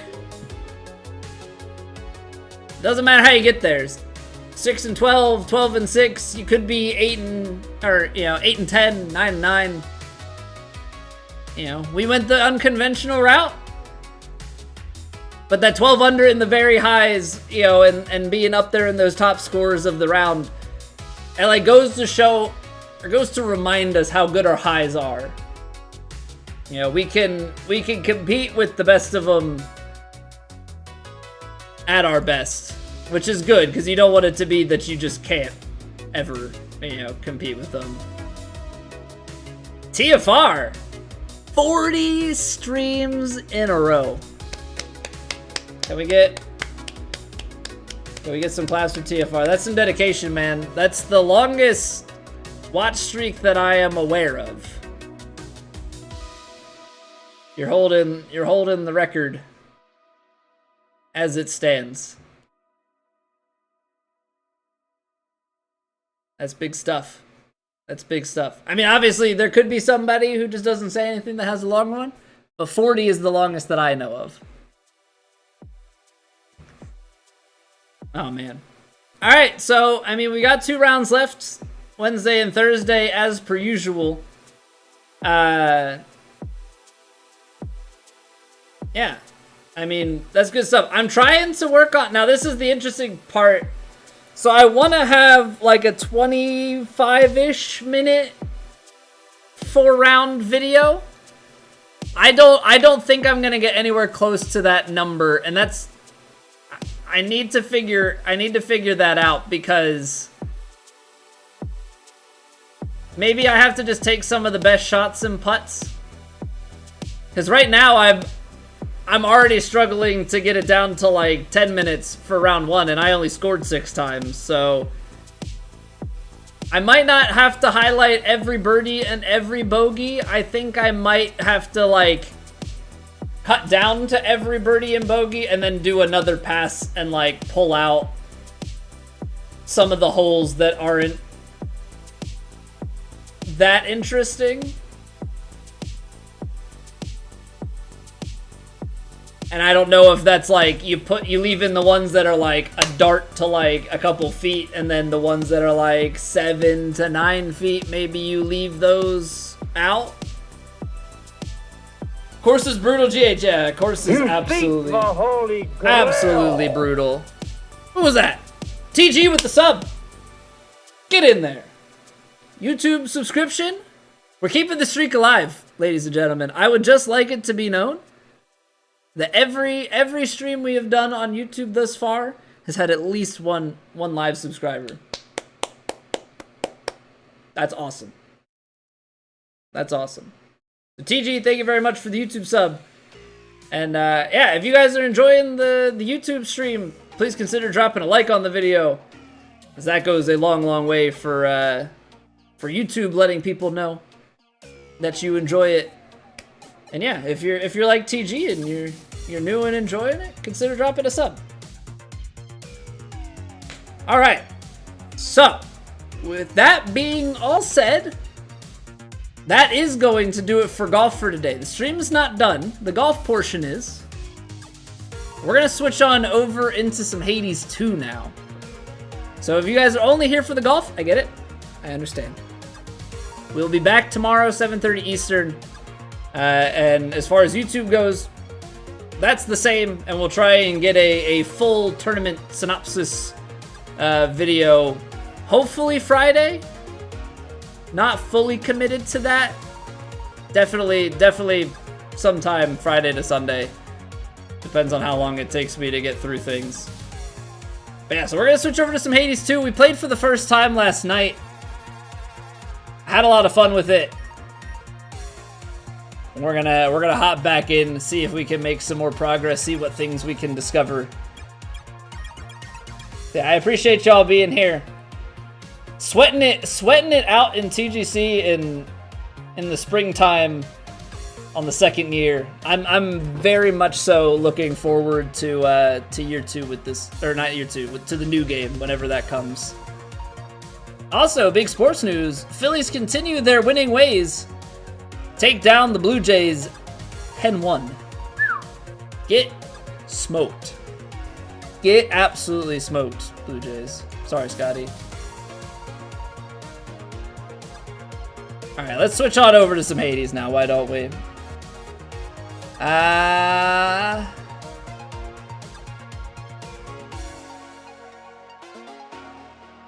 I always have such a hard time with, like, naming these things. Eat the Twins summer sausage? Map, I'm not even entirely certain what that means. I don't want to hear myself. I don't want to hear myself. No, thank you.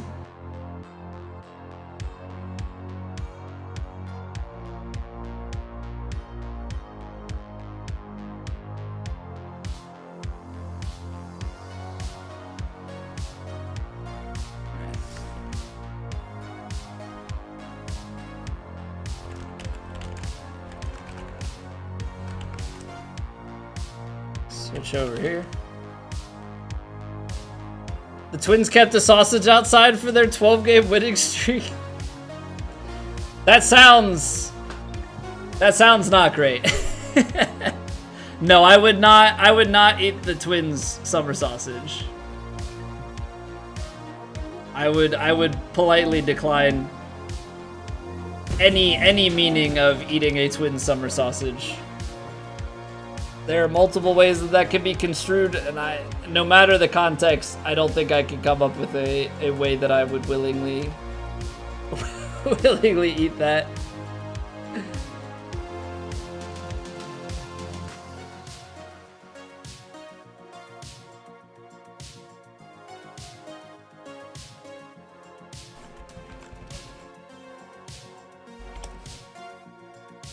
So I want to take this. All right.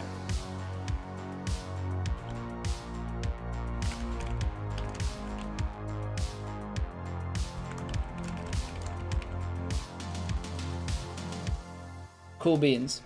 All right. So I'm going to get Hades 2 up and loading, and then I will be right back because these allergies are getting better, but they are still lurking around just ever so slightly. So let's get this game going, and then yeah, we'll take a quick 30-second break. Come on, game. I know you want to open for me.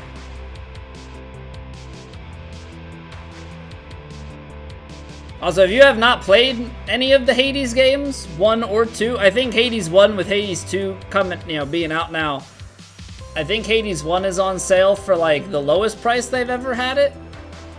I bought it at 50% off. I think it's 60 or 75% off, something like that. It's well worth it. So if you have not played Hades, I would fully recommend it if that means anything to you. Yeah, it's 66% off. It is an $8.50 purchase at the moment.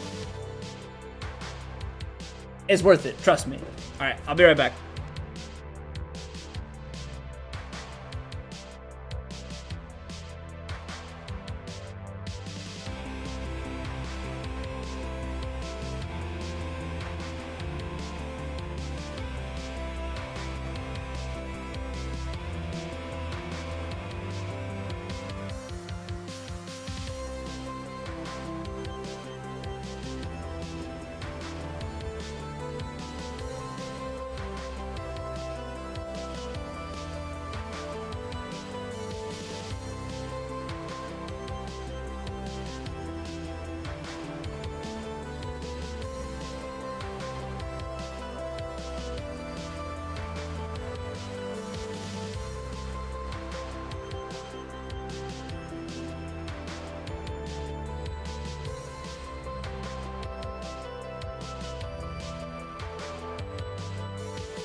Alright, we back. Eat a marble-sized piece of wasabi that came with your sushi? That'll clear those sinuses? Yeah, but yeah, I mean, it clears the sinuses, but if I have nasal drippage, eating the wasabi pea is not going to stop that. Okay. It looks like we have game audio. Cool. Cool beans. Why does it not want to go up? Also, I think we determined that everything is good with this stuff, right? Hex. Oh, there's aim assist. Interesting. I mean, I guess I'll leave it on.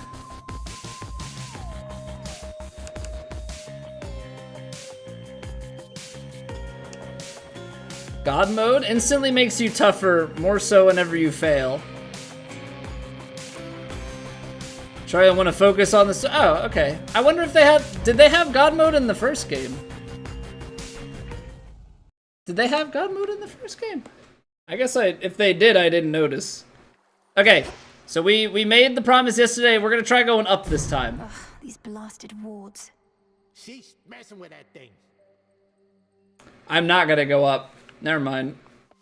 Back down we go! The Trident sigil. Gosh darn it. I make this whole big thing at the end of stream yesterday. We're gonna go up tomorrow. We're gonna check that out. No, apparently we have to beat out at least once first to go up. I don't. Okay. I'm gonna hide myself in shame, senor. You're one of my father's brothers, aren't you? Then help him. In the name of Hades, Olympus, I accept this message. Long lost niece, you live. We thought you met the same fate as your father, and your mother, and your brother. Oh. Well, how about we turn the tide and exact terrible revenge for poor old Hades and his kin? So, is my family all dead? Or are they just trapped? Maybe they're just trapped, because I can't imagine they just killed everybody off.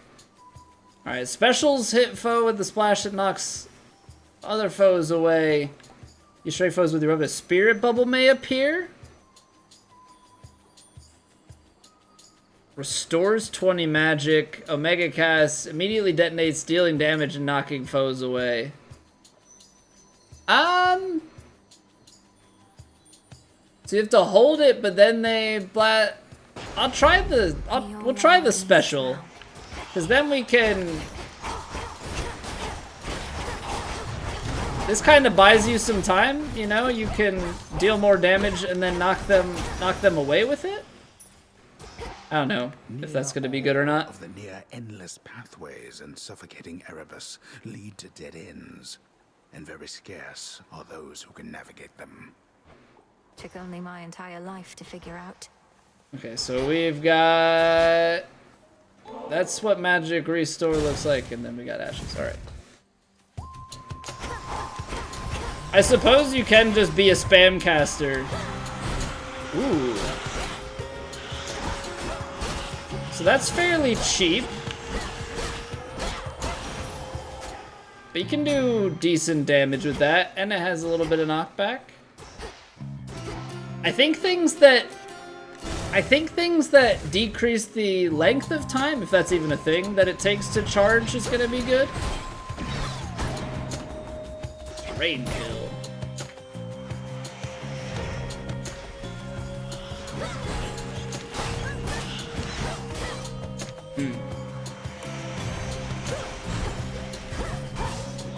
Trying to gauge like how big the AoE on that even is. I was certain you were gone. Scarce born, only to be taken by Kronos, along with my daughter and those nearest her. But the Witch of the Crossroads got you out of there, did she? How could she not send word?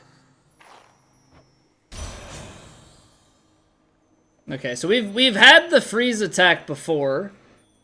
Cast repeatedly deal damage in the area and inflict freeze. After you enter a location, prime a barrier that absorbs 1 instance of damage. Passive reduction to magic. I keep wanting to call it magicka. I think it's just magic.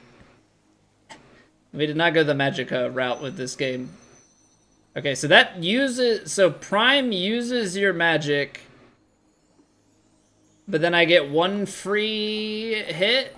I mean, that's kind of okay. Maybe if there's something that you would combo into. I'm gonna try the Arctic Ring. Give ourselves the ability to freeze things right around us.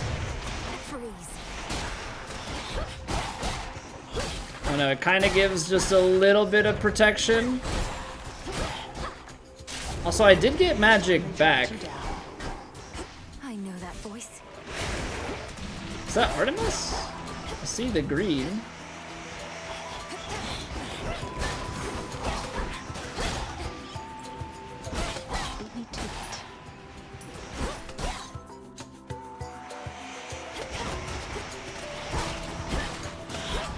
Nice shot. Get a little spammy with it. That ought to do it. Good evening. Together we shine, sister.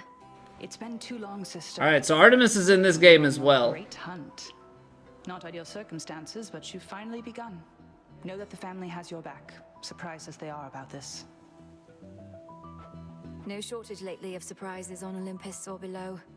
It's good to see you, Artemis, but I must be off. Time's against us and all that. Time's an old fool, too busy besieging the mountain of the gods to sense the threat headed his way.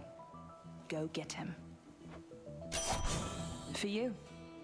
Alright, so we got foes in your cast may take critical damage from your attacks. Why is it B, D, E? Are all of them lettered? I guess I didn't notice on the other ones. After you dash, Omega moves deal more damage. Oh, so if you dash and then do an Omega move, a random foe occasionally becomes marked. If it takes critical damage, this repeats.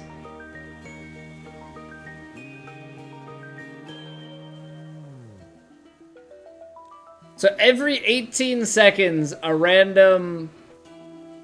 This Death Ward doesn't really seem that good. If it takes critical damage, then it gets... Then you have the... Foe gets marked in 18 seconds, but otherwise... I'm probably misunderstanding how that works. I guess just an 8%. I guess we'll just take the crit chance in the... Good hunting. In the cast. We could go Demeter again. I want to see what else Apollo has to offer. I still don't fully know what Apollo is all about.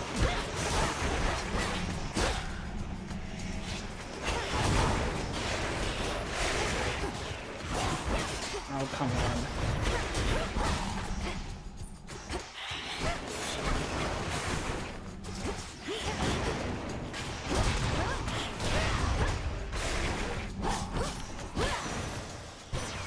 Don't love how much damage we take. You bide your time, Sunshine.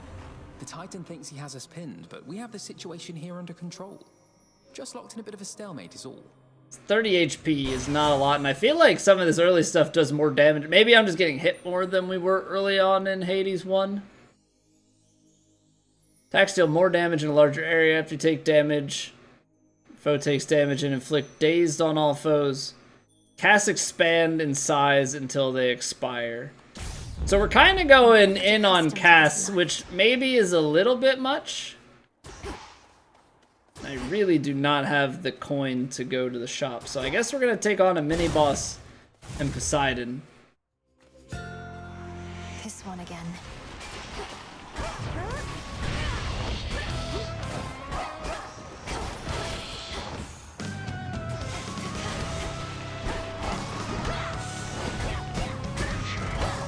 Ow. Oh, right, this is the mini-boss. Have to stay spaced.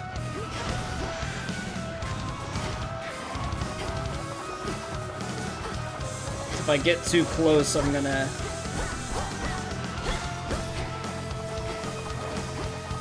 get hit.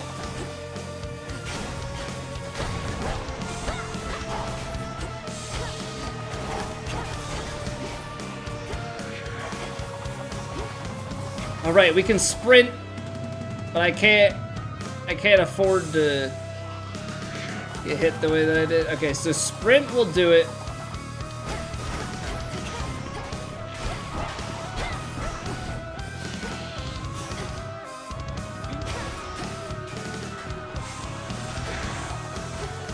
Music is nice.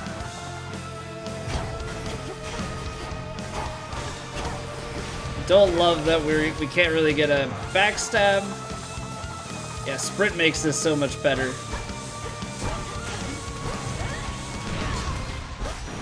There we go. There we go. Take it down this time. Alright, so we can knock foes away with Wave Strike. After you strike foes with a spirit bubble may appear. 14% chance. Gives you more magic. Reduce any damage you would take. 3 damage reduction per hit. Made it to the boss today, but didn't beat it, Pi? The first boss? Like the one that we made it to yesterday with the 3 musicians? Or you made it to like end boss? The one the 4-3, very nice. Okay, so we could have knockback on regular attack end on the AoE one.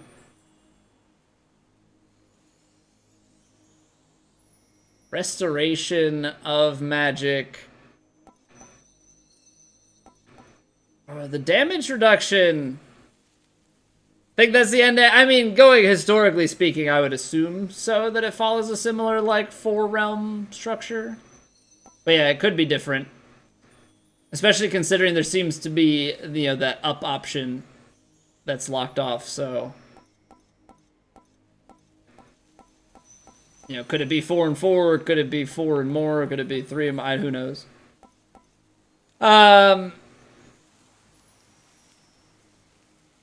Prime 30. I think I have to take the fluid gain and just... I need to use the magic more. The ever-restless shades of Erebus find little peace there, save for the prickly embrace of the gnarled branches of those writhing woods. Am I fighting the spirits or the woods? You also went up briefly. I tried to go up, and then was unfortunately met with, you can't go up, so...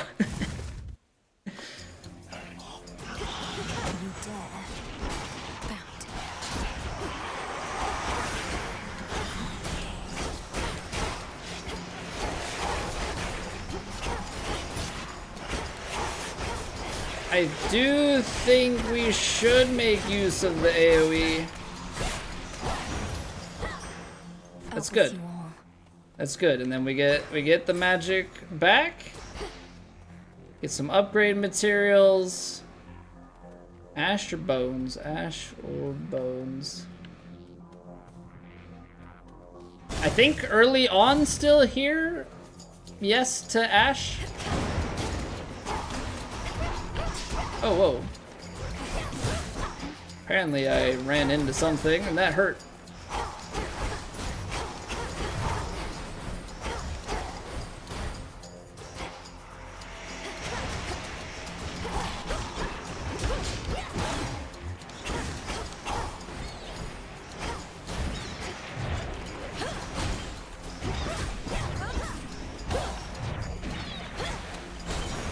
I do not like this, Sam. I need more health. Can't recover here. I mean, we're gonna get more magic. Okay, that was a little bit more.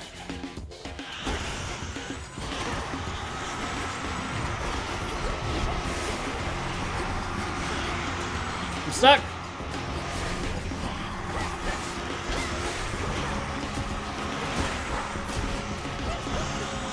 Ah, stop it! Freaking. I do not like those guys.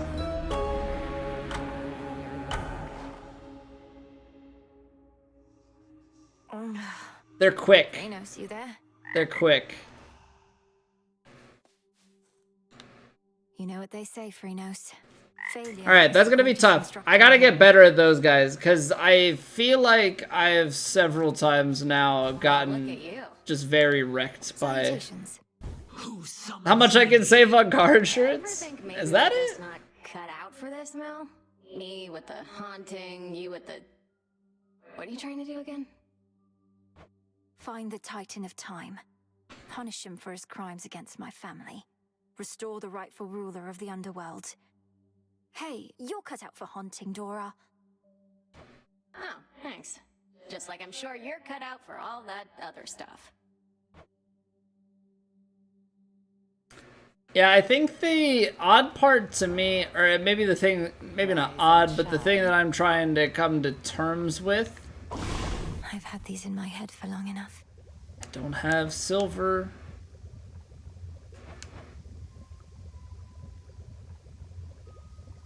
And I don't have enough bones. Okay. It is what it is. Be well. I think the thing I'm coming to terms with is, like, the cast is not really so much of a ranged thing anymore. It's almost kind of melee because it's a circle you drop on the ground. To help you, you know. The fates, I mean. They don't take pity on whoever asks. If anything, you'll make things even worse. Maybe you just don't give your sisters enough credit.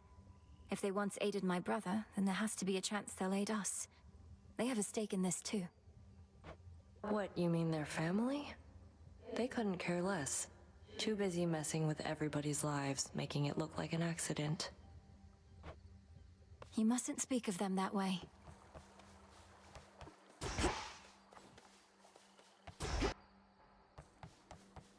Alright, let's see what we can upgrade.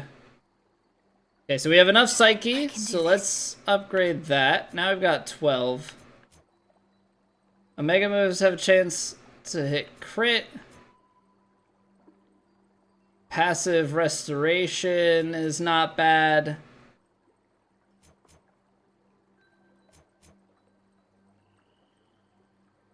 Omega moves have a 3% chance to crit. I feel like magic restoration is going to be good, but I kind of want Titan. Getting that extra health and magic, I think it's going to go a long way for me. Each night with 1 Death Defiance, like that's also big. So we'll have to see how we want to play this. I think the Death Defiance and health, but we'll see how just the added health goes. 50-70 sounds a lot better than 30-50. A battle lost. But this is war, young one, and you have many battles yet to come. The only question is, are you prepared to win? I'm not so sure here, so let's see you give me 20.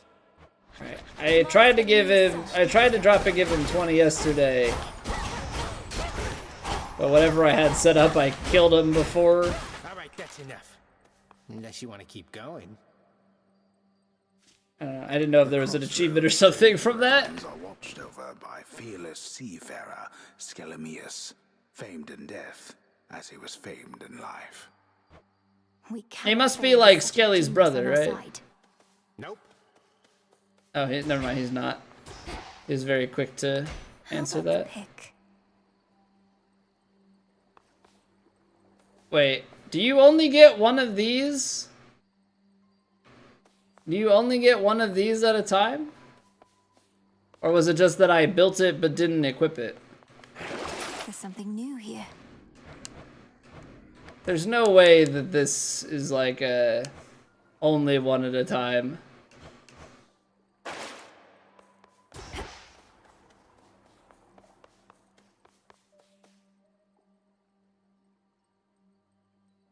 Only one tool at a time. This game is really making me pick. Well, ha ha ha ha. Oh, I cracked myself up. Let's roll it.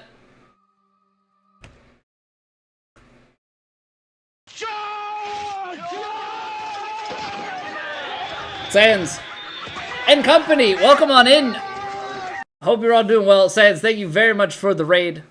Welcome on in, Raiders. My name's Colby. We play a lot of competitive virtual golf over here, but we're also an enjoyer of some challenging action video games. So we come from a background of the Souls franchise. Been more recently enjoying Hades 1 and now diving into Hades 2 upon its release into early access.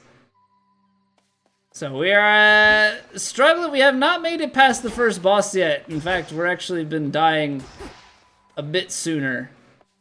But absolutely enjoying it, trying to figure all the things out, see how to improve our build.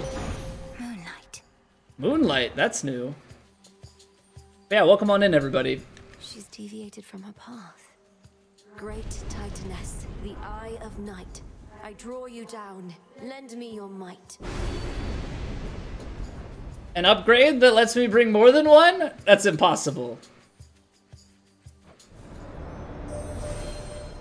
Good evening to you, little star. Our cycles now are intertwined, as I no longer can afford merely to watch. Whichever threat we face, I vow to shine for you. Which suits you? Gifts of the Moon. So is she kind of like chaos type thing? Why won't it let me choose? There we go. The inputs have been a little bit weird. I don't know if that's a bug that everybody's been having, of sometimes, like, I can't control this. Like, my up and down. This is like the God gauge. Okay, so your hex makes everything move 80% slower for 5 seconds. Fires a beam that deals up to 1200 damage over 3 seconds. Launches a seeking projectile that inflicts morph on up to 10 susceptible foes. Oh, you know what? We did get morphed. I did get it was a throwback to some Hearthstone. I got polymorphed into a sheep. It was a bad time. Yeah, I'm gonna reuse that joke every single time, I think.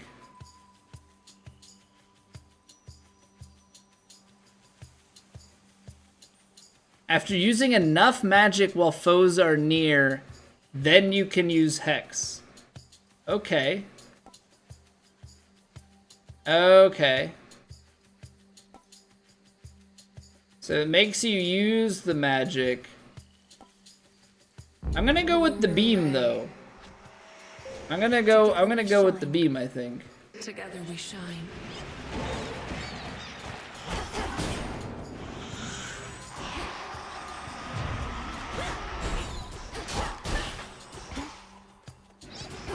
There's some more silver I can use.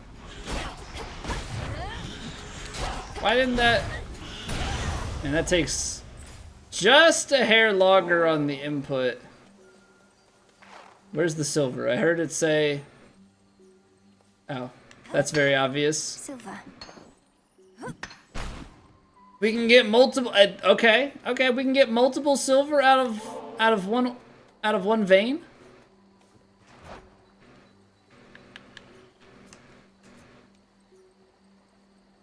So is it just that now I have that overhead and I can use it? I don't want to risk it. We'll try the hex.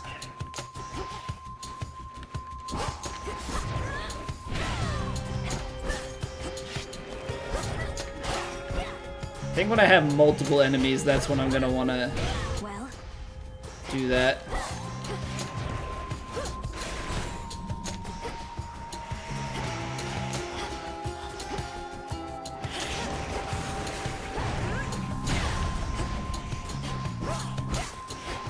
I would imagine, too, that the fuller the moon, the more you have to use. So right now, it just feels like nothing really happened there, so I'm assuming that I didn't use enough magic. Let's begin. Assuming I didn't use enough magic to hex it up.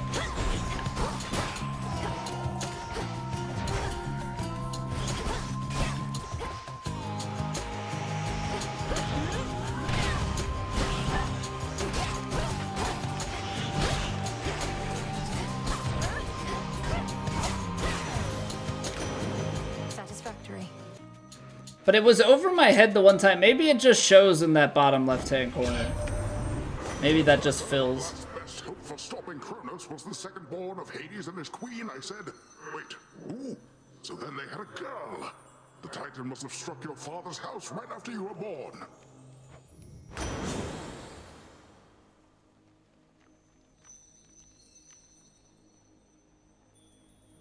When I first picked it up, it gave me a free charge. So it is when it has that moon symbol over my head.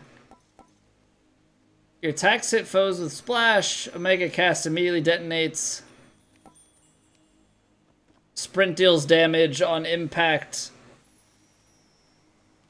It knocks foes away, but it uses magic.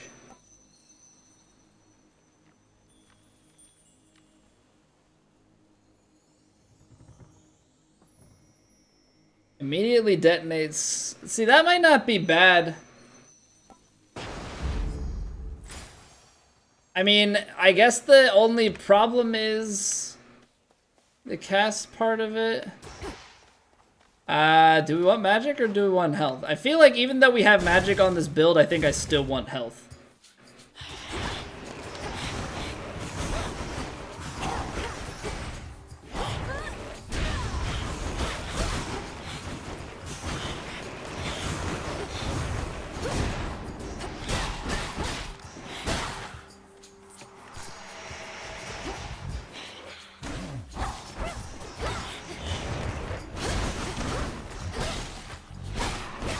Okay, that cast is pretty nice. If you can pull it off. I'm also realizing it seems like you can drop the cast, but then kind of move away from that area and still charge it, which is nice. You don't have to like stay put. Okay, so because these guys are the stronger versions, they shoot more.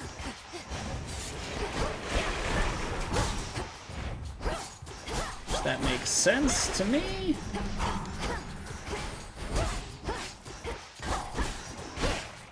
It does seem like there's a little bit more emphasis on terrain damage.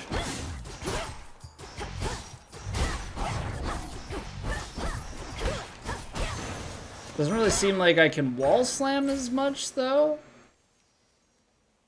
We're gonna have to check out this one on the right. Maybe that's just a new symbol for things like Sisyphus and those sorts of characters. Spinning, spinning goes the thread.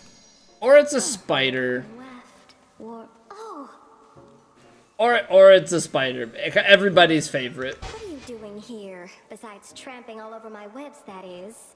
Oh, it's nothing silly. I can always make more perfectly good silk. I can't always see you. Hi, Arachne. Sorry about all this. I think we'll soon be seeing more of one another now. My task has begun. Truly. Why then, I'll get out of your hair. You have to go. But first, you have to try on one of these. And don't worry about any wear and tear. I've plenty more in stock. Got an outfit that makes you restore 2 health whenever you exit a location. Channel 40% faster, or you restore magic.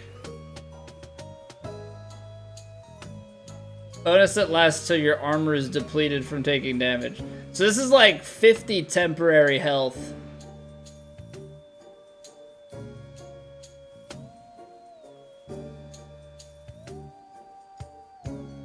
I assume this restores health beneath the armor. Channel faster. Okay, so channeling is for Omega attacks. Yeah, I think we'll go with that. I know it's the least amount of Why, this is beautiful, thank you. armor, but that's kind of nice. I don't know, do I want to go with Aphrodite or do I want to go with Hestia?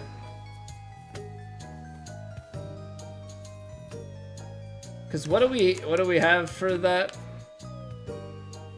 That boon is Poseidon's.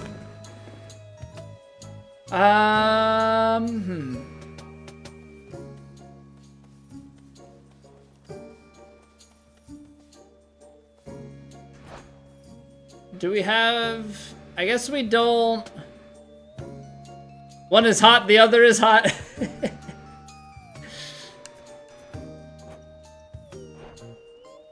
I still don't really know which way that I want to go with it.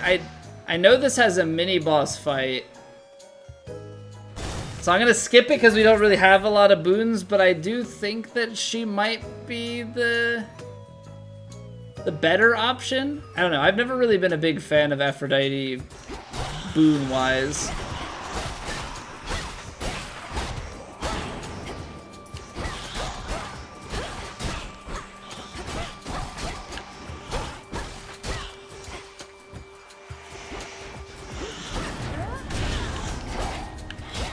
Okay, so you need to use 120. So I need more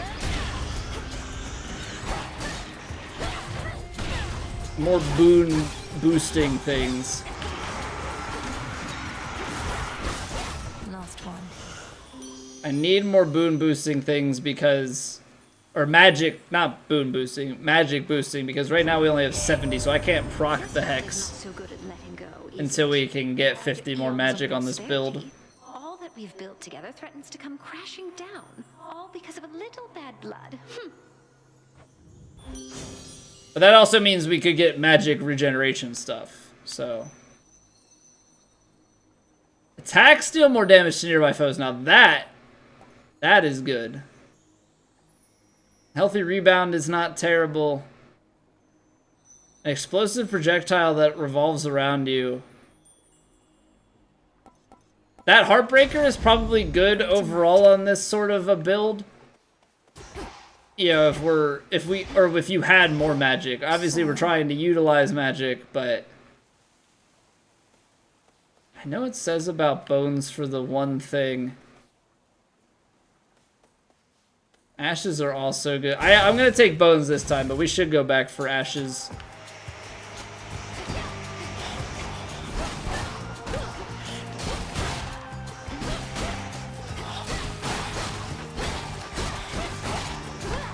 Okay, so they did, in my opinion, this boon makes Aphrodite that much better. Extra damage to nearby.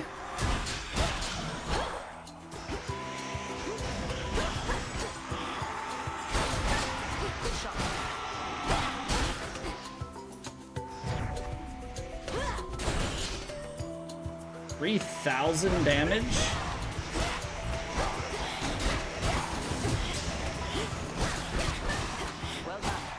Yeah, definitely boosts that attack quite a bit. I like that. I like that quite a lot. Whilst the pale moon's slender fingertips scarcely reach mournful Erebus, the goddess of the hunt can effortlessly navigate those woods. She's good. I'll give her that. All right. Has my little brother lived up to his shining reputation so far? At least he did his part. As soon as I told him about you, sure enough, he was plenty eager to let all Olympus know.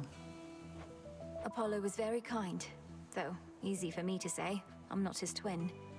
What'd you tell him anyway? Only the truth. That I ran into the reclusive Witch of the Crossroads while scouting out our foe, and that she introduced me to a secret Titan killer she's been training up. You just didn't tell him how long ago that was. So now they really think this long-lost relative of theirs is going to find Kronos and slay him? Oh, they think you don't stand a chance. But they don't have a lot of options, so they'll support you anyway. Especially since you're family and all. And you know I will. Ah, see, good thing that we did talk to her. Foes in your cast may take critical damage from your attacks. Okay, that's got some caveats to it. Random foe, because I don't like the Death Warrant. At least Death Warrant on paper does not seem good to me. 10% chance of crit when they're at least 80% armor or at least 80% health. So that's a 10% chance at like high, or 8% chance when they're locked in a cast. I guess we'll go Lethal Snare. Moonlight guide you.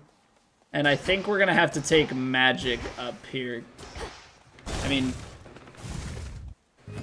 I haven't tried any boosts yet, but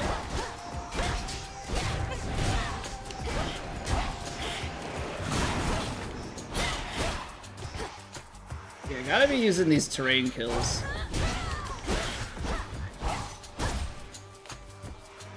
I think utilizing the terrain is gonna be strong.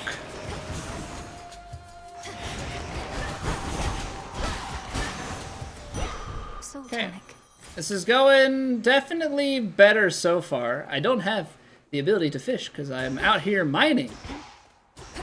Yes, very exciting. I'm gonna go with upgrade.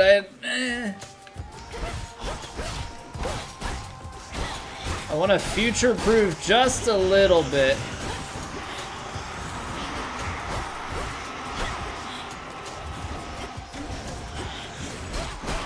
Nope, don't. For what you did to me. I have to learn, I think I have to just learn to sprint more. I do think that that's part of it.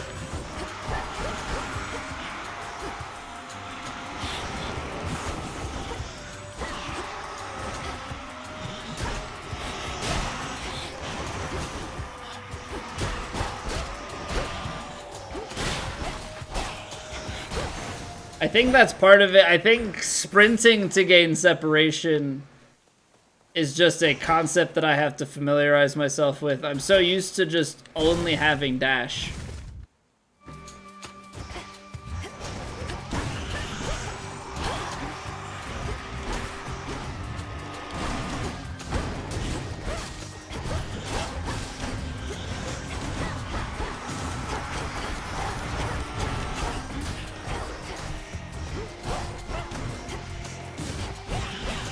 No, not you! Freaking get away. I hate you so much. I know that we fight sirens as the boss, but these are technically sirens, right?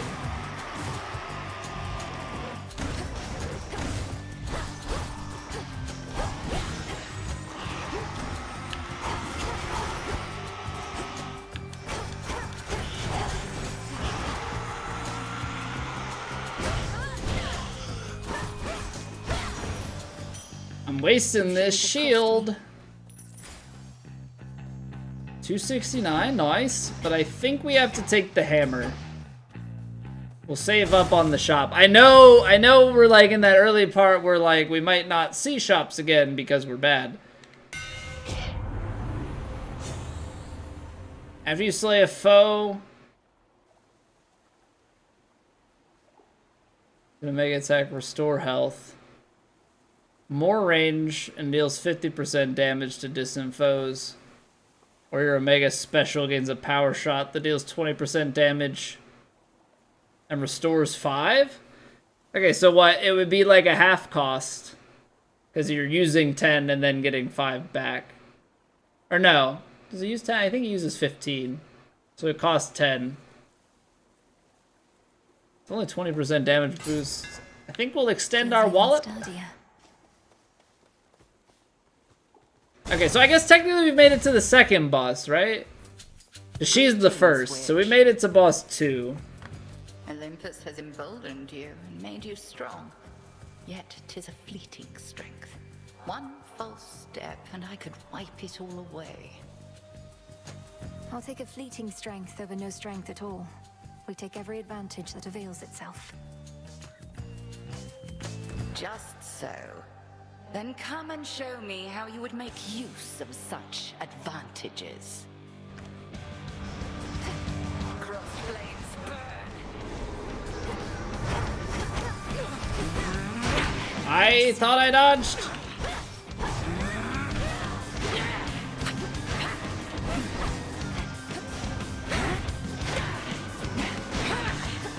Getting like greedy with that. Apparently I'm like just too slow. I gotta just be a little bit more patient. Divide and strike.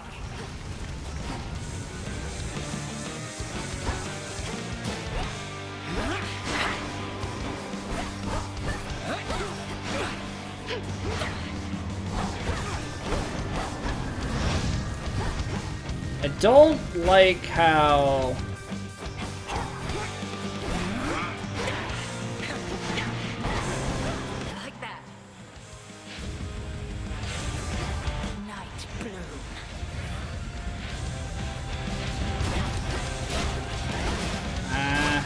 almost one-shot them.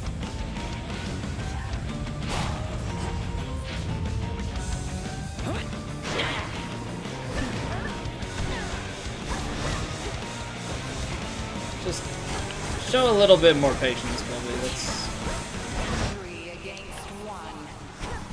all that's required of you. Apparently that ranged attack doesn't work.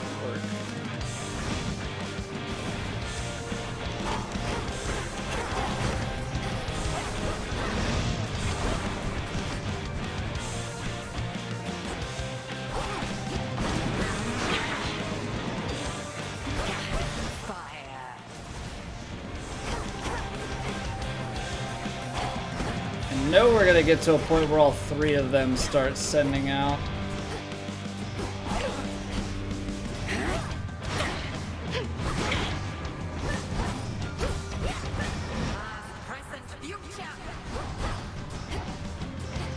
For some reason I thought attacking the fake ones made them disappear, but that doesn't seem to be the case. Ah, okay. So you can't out sprint it. I thought you could.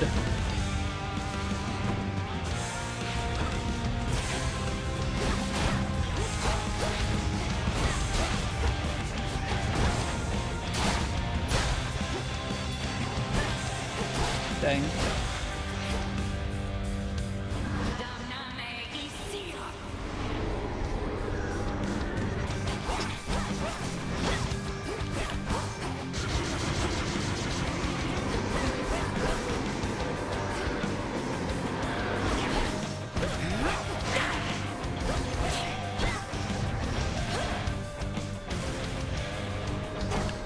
Ooh, that was close.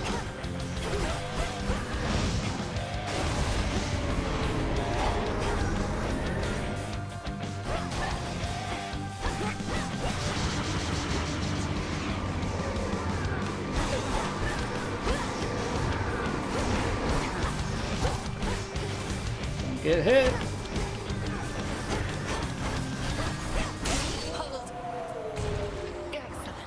You can take some practice, but you've been doing it reliably. It must be an initial spacing thing, and then you can out sprint it.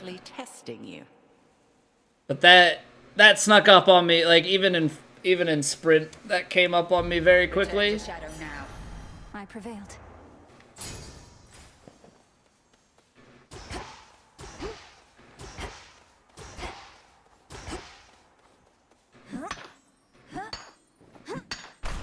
I merely borrow this. Alright, we got 6 silver, so that should definitely help things out back at the crossroads.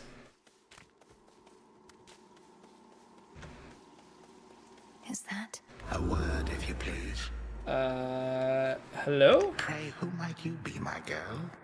And what compelled you to wander in and out of Erebus? I'm not your girl, old man.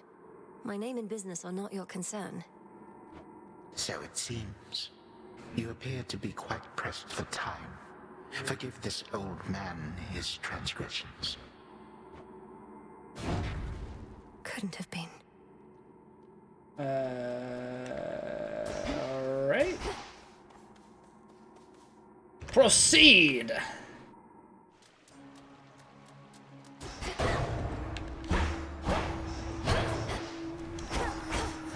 That's singing. Okay, so those take enough damage and they explode. That could be useful information.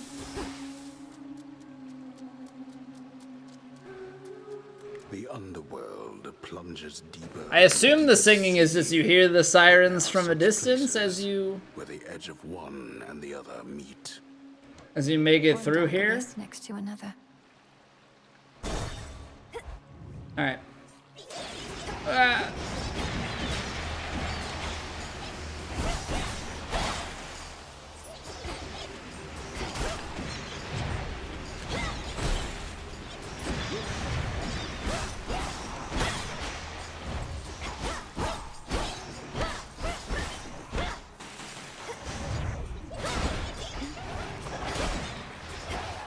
Oh no, not these guys.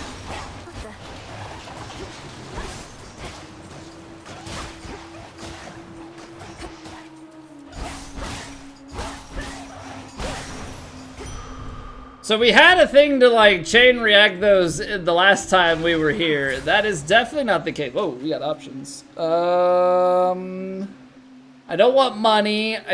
Yes, health is nice, but I think because we're so low on boons, I think we're gonna want Demeter or Poseidon.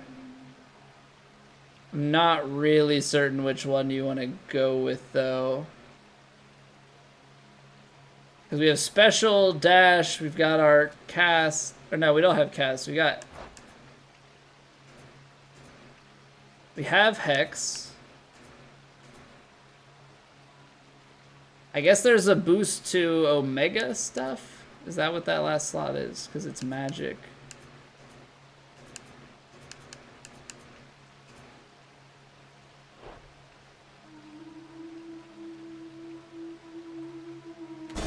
Let's try Demeter. I know we already have Poseidon, but why not?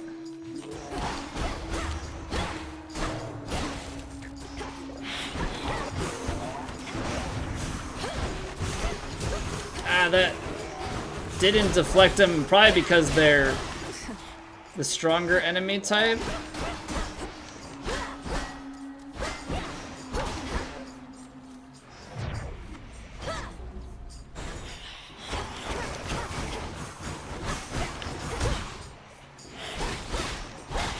Yeah, can't stagger them initially.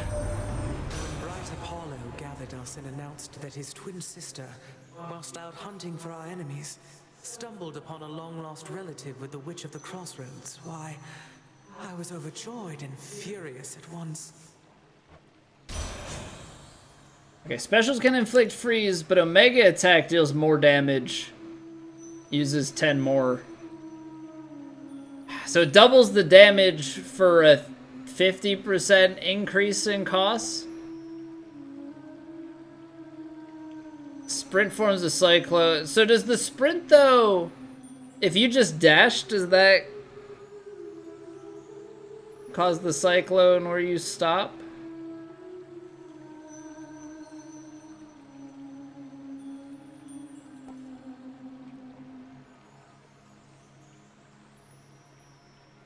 Could freeze from afar. I'm gonna go with the bigger damage. And then maybe we take more magic here. Because that way then we can start getting that hex to happen. Here goes. I do want health, but I think being able to get the hex going is probably good. Serpents.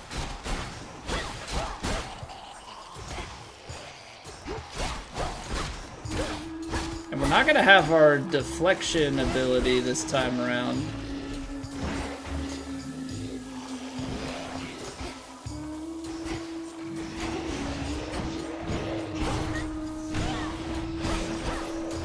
Okay, that was very strong. That was like really, really strong. Oh, jeez.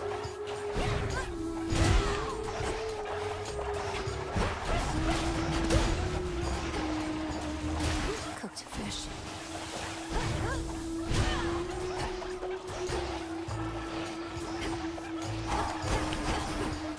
This is not good. Why are the fish so strong?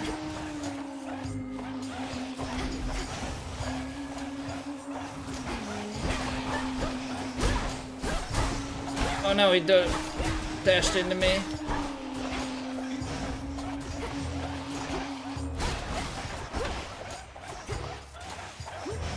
Probably need to lock them up. No, stop it.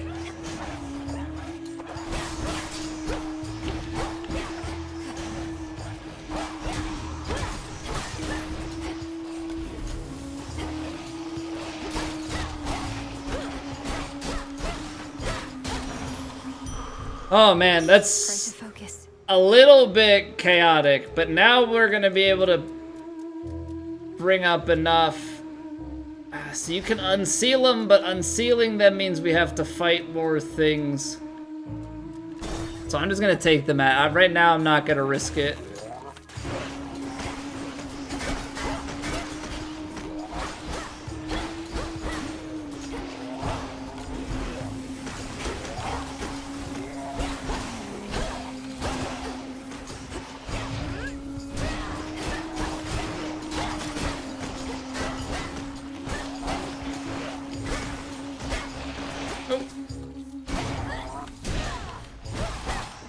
It's crazy though, because that only breaks their initial, but we got more magic, so like now we actually have some flexibility. Oh, I mine this stuff too? Alright, we got limestone.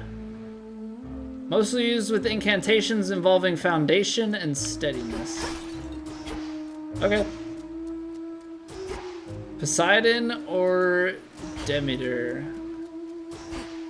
I mean, freeze is definitely always a good thing. I feel like I just want to avoid mini bosses right now, just because I have a lack of faith.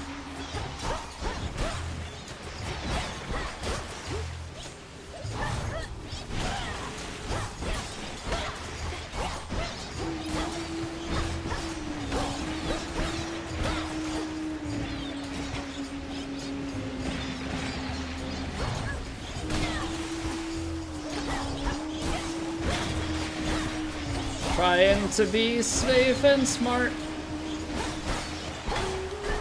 Oh, nope, not gonna hit you.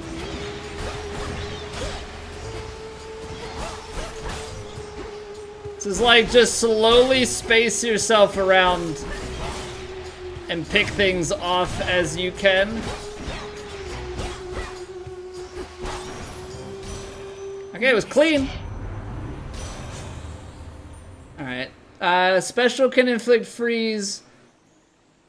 See, this is not bad. This is not bad.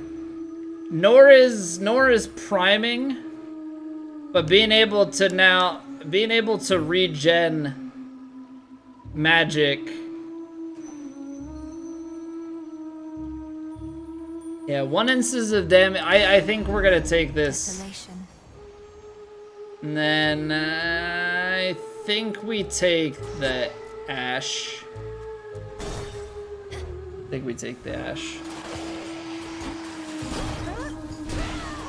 Now, if we can get something to boost our Omega attacks now. Oh. I was unfortunately not prepared for that. Should have been, but I wasn't.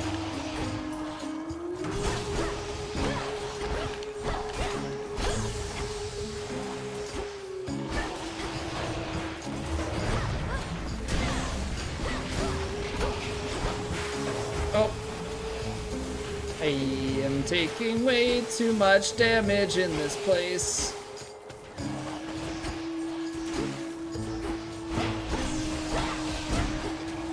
Gosh darn it.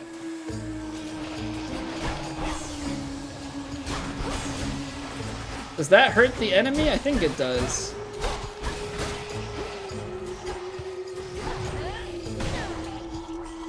Okay, now we've got the hex. Let's check this thing out.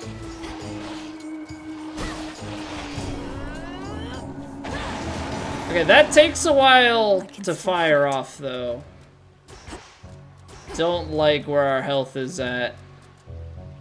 I really don't want to go with the upgrade. The boon upgrade just doesn't seem that great to me. But I'm gonna avoid the mini-boss. Oh boy.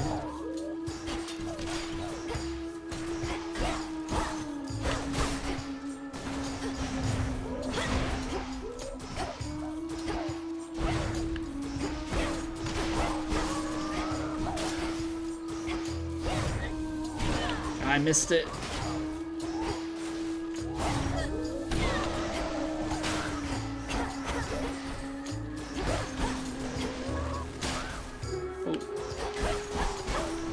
They explode when they die anyway, right? That's their whole gimmick.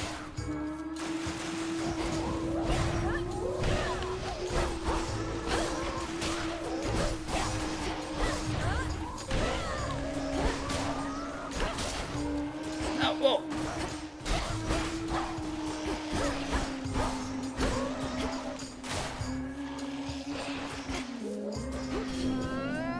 Okay, so that freezes everything. That's good.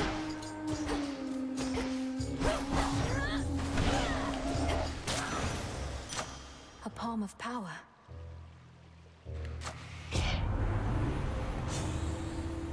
Alright, let's see what we're working with here. Omega attack damage boost or the Omega cast? I think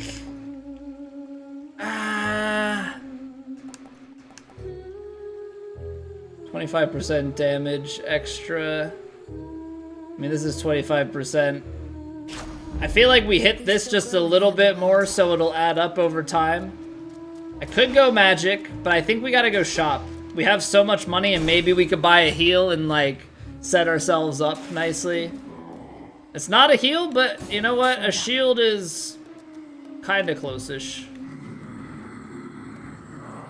Yes, my lord. I met Apollo, grandmother, Uncle Poseidon. Okay, so we just understand what Charon is I'm saying. impressed they kept my secret from the others all this time. Got it. I think we have so much and we're going into the boss fight. Song compels the nightmare-bringing princess ever forward, towards the beauty, deeper into the abyss. I think for this run, I think we just spend. So I'm gonna get Poseidon, I'm gonna get the upgrade. And yet eludes the grasp of Kronos, does he? Turn to a life of the piratical smuggler in these dark times, huh? I don't really like the sprint stuff. Whenever you claim minor find or similar source reward, a copy may appear.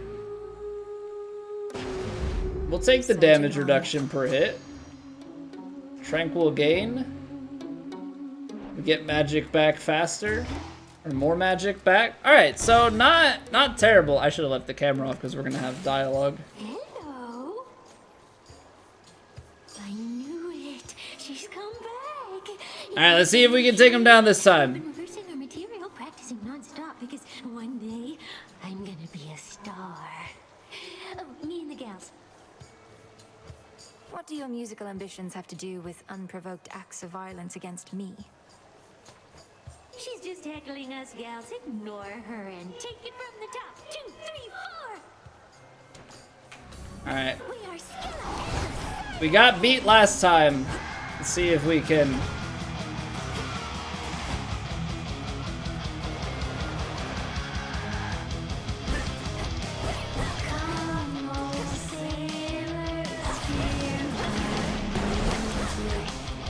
Okay, so we do in fact do damage to all of them.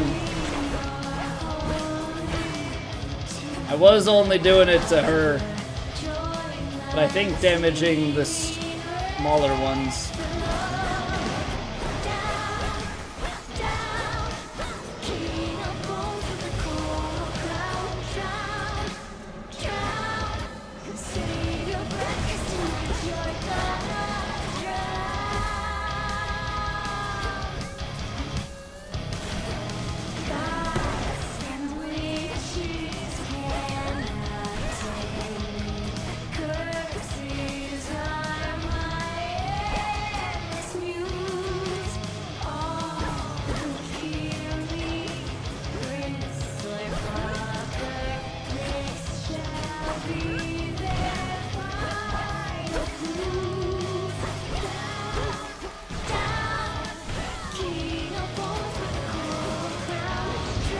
I suppose if you set it up right, you could probably hit multiple of them in one hit.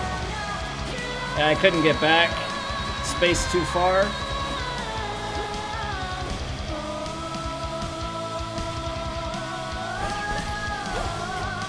Right, we need more stamina. Or not more stamina, we need more magic.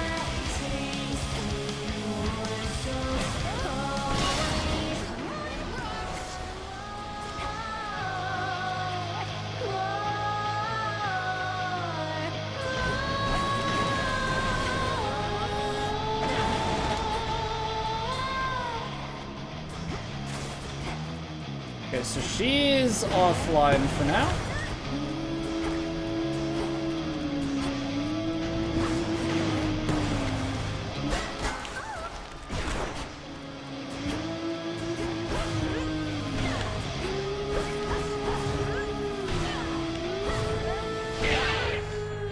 Okay, you're also offline.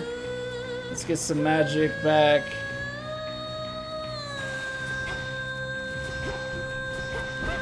So you have to damage all of them, is what it looks like.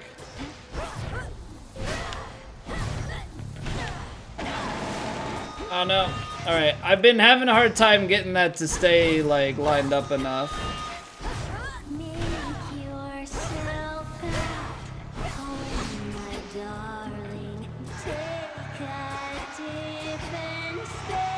So I guess each of them takes about 60% damage, get them to half health.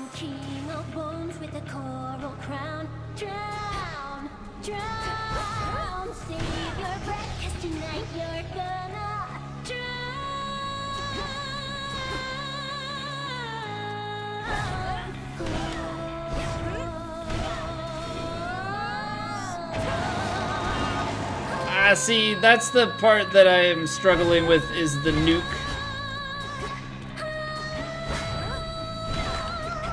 Okay, so now we're at half. I'm low on health, though. And that's the problem.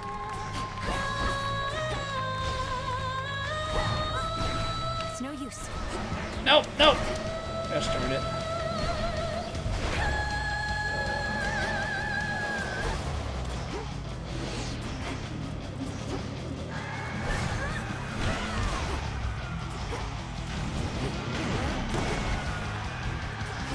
Oh, that's close.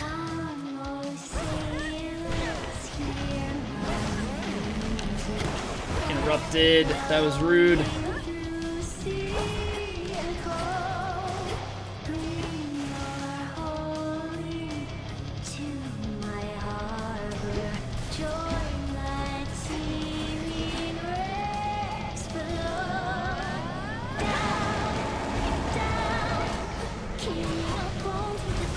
That was better.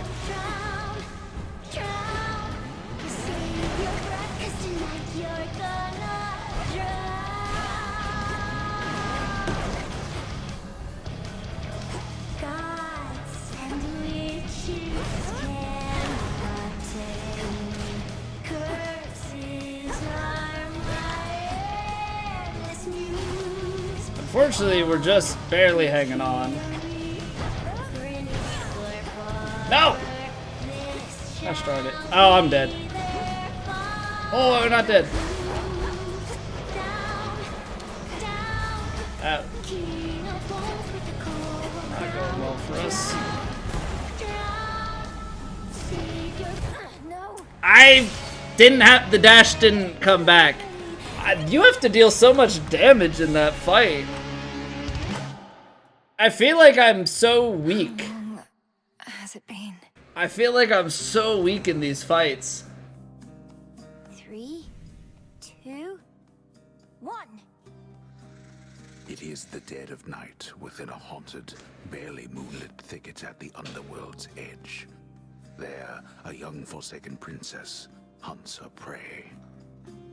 Man, further than last, oh yeah, it's definitely a distance PB, but I'm just saying, I feel like even with all that like stack magic and all the hits that we do, I feel like I'm running around for so long and just really struggling for damage. Just the game in general, I feel like either the enemies are beefier or I deal less damage or a combination of the two. Ready or not, hence I go.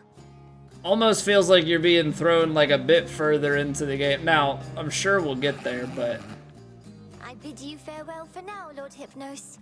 I'm struggling to remember, you know, I know we only got 40 hours into Hades 1, but the difference between hour 2 and hour 40, honestly, the difference between like hour 2 and hour 8 was pretty big. The keen-eyed princess finds a set of tracks, suggesting that her foe trod through this dusty ground not very long before. Shush, Homer. How shall I ever catch her if you're going to describe my every move? I've no idea to whom you refer, to whom the Princess of the Dead refers, as she continues on her fateful search. First Death Defiance? Yeah, First Death Defiance is big. I know that we're on the verge of getting that. I feel like damage is more necessary for me at this point in time. You'll find her yet. Odysseus. Just because we have a little bit more skill with these games. Not in a little while, little goddess. Though I'd expect that pointy hat of hers to give her away. I'll look back for it. Thank you. Well, she's got to be around here somewhere.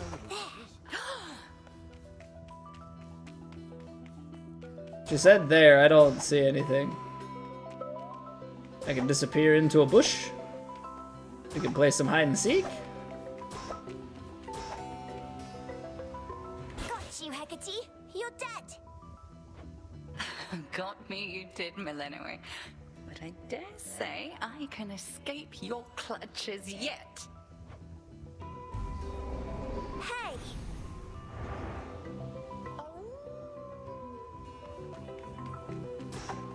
Can't hide from me. Hi, Shades. Is Hecate about? Not seen her, huh? Hide and seek, found you. There you are. Got you again. So persistent. Give up already, witch. For I'm a titaness. You cannot vanquish me. I can and shall. Bold claim.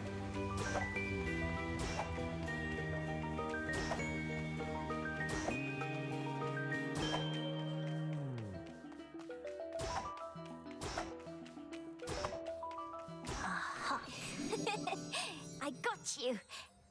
Hecate? What's the matter? It's merely that I've not heard your laughter before. Reminded me of your mother. A much preferable sound to that of grief. I promise not to cry again. I still get sad sometimes, but not as much. Do not make promises you cannot keep. When tears well up, let them spill forth. They're not so precious that they need be contained. But you never cry, Hecate. And I wish to become strong like you.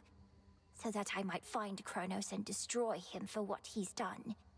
And then you could hear my mother's laugh again. And I shall do everything in my power to prepare you, so that you may succeed where I failed. If not So it's for been your like family's sake, then for your birthright, as the princess of the underworld. So it's like years of training that we've had. You tried to beat Kronos yourself? He hurt you? Concern yourself with your own pain, not mine. Destroying Kronos shall not change the past, and the pain shall linger, though assert itself less frequently with age. But enough of this. On the morrow, we shall teach you to hunt greater prey. Truly? Death to Kronos. Alright. Dora, couldn't help but notice that my jar collection wasn't sorted properly. I would never store fungus with herbs. Are you trying to subtly drive me mad? No. Although now that you put it that way, maybe in the future, yes. I was working on minor possessions and your mushroom bottle kind of slipped. So I put it back. So Dora has to be like the equivalent of Dusa in this, right? You put it incorrectly back. Just tell me of such things next time, would you? Maybe I will. Maybe I won't. Although Dusa had like a big obsession with Zagreus. The rivers overflowed back there. Okay, so that's an extra area that we're gonna get access to eventually. Where are you, headmistress? Must be an incantation. Alright, so now we've got some silver, so let's see what sort of things we have access to. Siege the Three Fates, Hidden Daughters of Nyx. Each accidental bit of chance is likely their deliberate intent. After encounters, become alerted to any valuable resource in the area, and Kinship Fortune. Grants 1 nectar. Well, by the looks of it, we can acquire all of these things, so I'm going to acquire all of these things. Although that did use ash, Both our family's sorrows. but that's okay. Nothing. They didn't listen. This should help. Hear me, Selene, if you so desire. Aid me in finding that which I require. So mote it be. So mote it be. Mote it be. Great tree of life, please listen to my thoughts. Anybody else a big fan of Mote It Be by the Beatles? Could make a lovely gift. So this is just a list now of everything that we have done. I thought it was a continuation, like there were things to continue doing. Okay, so we can buy nectar for bones. Or we can also buy some of the other things. Got it. Farewell. I'll hold for now. We're getting nowhere. I should be out there fighting, not standing watch over a place nobody comes to uninvited. Damn it. I think the circumstances justify heightened security around here. But if you don't, go take it up with the headmistress, not me. How much does it cost? 30 bones? Yeah, my question would be like, what else do they use the bones for? I mean, I guess I get that it's underworld and the dead and stuff, so you got bones aplenty, but the bones having value seems still intrinsically odd. All sorts of nastiness lurking there, that the reports make clear. I wager you've seen some things.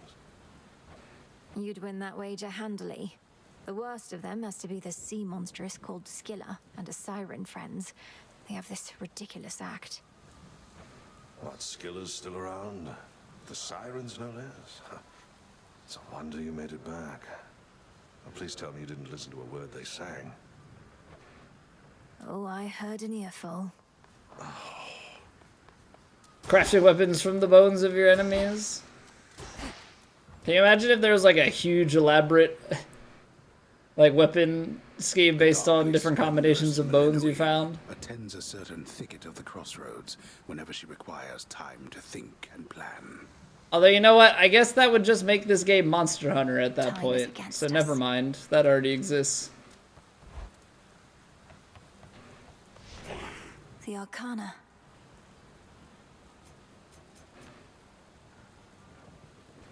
Alright, so we have 30, need 45 to get 2 more.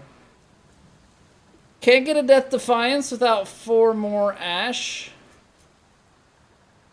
Always having magic regen. Whoops. Controller, I guess, accidentally disconnected.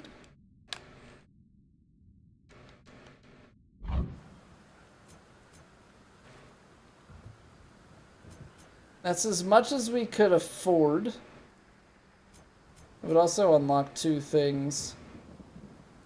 Chance of crit, meh. We have 70 and getting 2 back every second.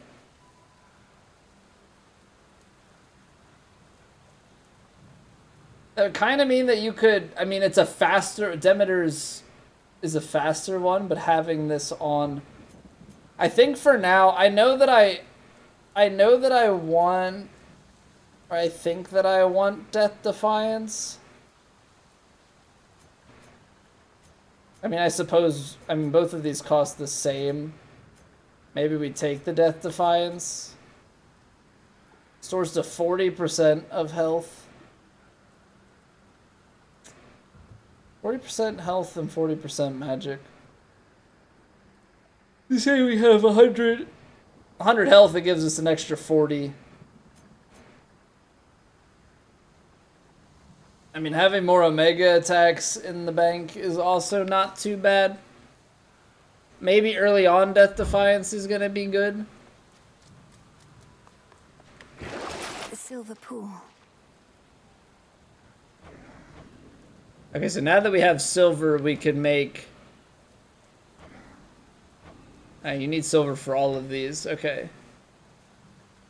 So Sister Blades, we could make... One more first boss clear, and we can get Umbral Flames. Then we just need a lot of silver in order to make the axe. Ooh, okay.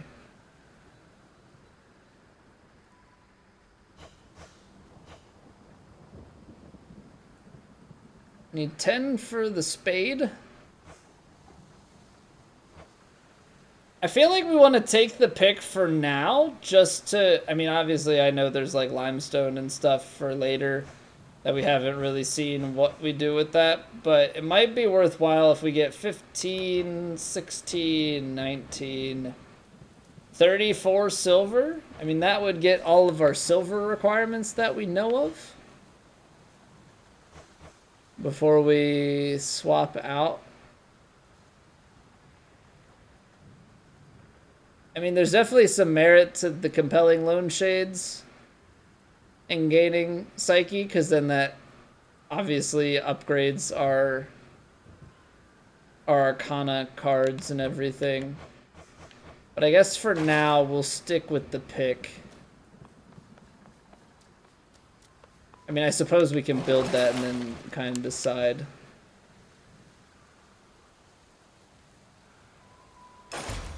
But I think I would have to equip the Tablet of Peace, right? Yeah, okay. It shall serve you well.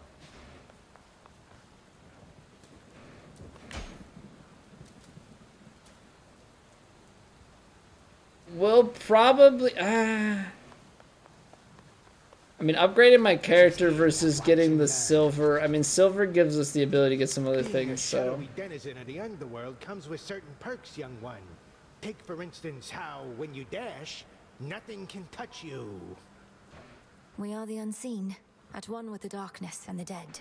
I can evade anything, yes, but only for a moment. And even then, I can't prevail by dodging all night long. Yeah, I'd do it all the time if I was you. See the little trail when you dash? Once it snaps back, you're good to go again.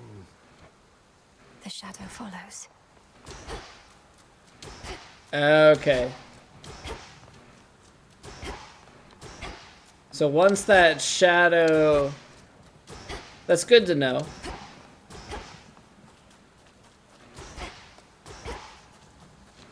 So once that fades, that's the visual icon of when you can dash again. See, that is very useful information. Thank you, game. Yeah, I'm definitely tempted to utilize the tablet now, but I think I want to at least get a little bit more silver. Alright, unfortunately, we do not have time to continue play as much as I want to. As much as I want to just hop into that next run and keep on going. I can't. Can't do it. Alright, ladies and gentlemen. That is going to do it for us. If you enjoyed the YouTube stream and you're still hanging around, consider dropping a like on it. It goes a long way. And if you enjoyed the stream and you have not already, consider dropping a sub. Anybody on Twitch who is not subbed to the YouTube, subs would go a long way for me. But yeah, that's gonna do it for us this evening. We'll be back tomorrow, 7:30 Eastern. We got Plat round 3. I'm gonna get to work on doing a little bit of the Plat editing. And yeah, that's gonna be it. We'll get back to some more Hades 2 after round 3 tomorrow. Hopefully we can make some more progress. Maybe we can find a way to beat the Sirens. Proven to be tough so far. But I hope everybody has a wonderful, wonderful rest of their Tuesdays. It was almost like the third time today that I thought it was Wednesday. It's not. See you tomorrow, Wednesday. Have a wonderful night. Bye.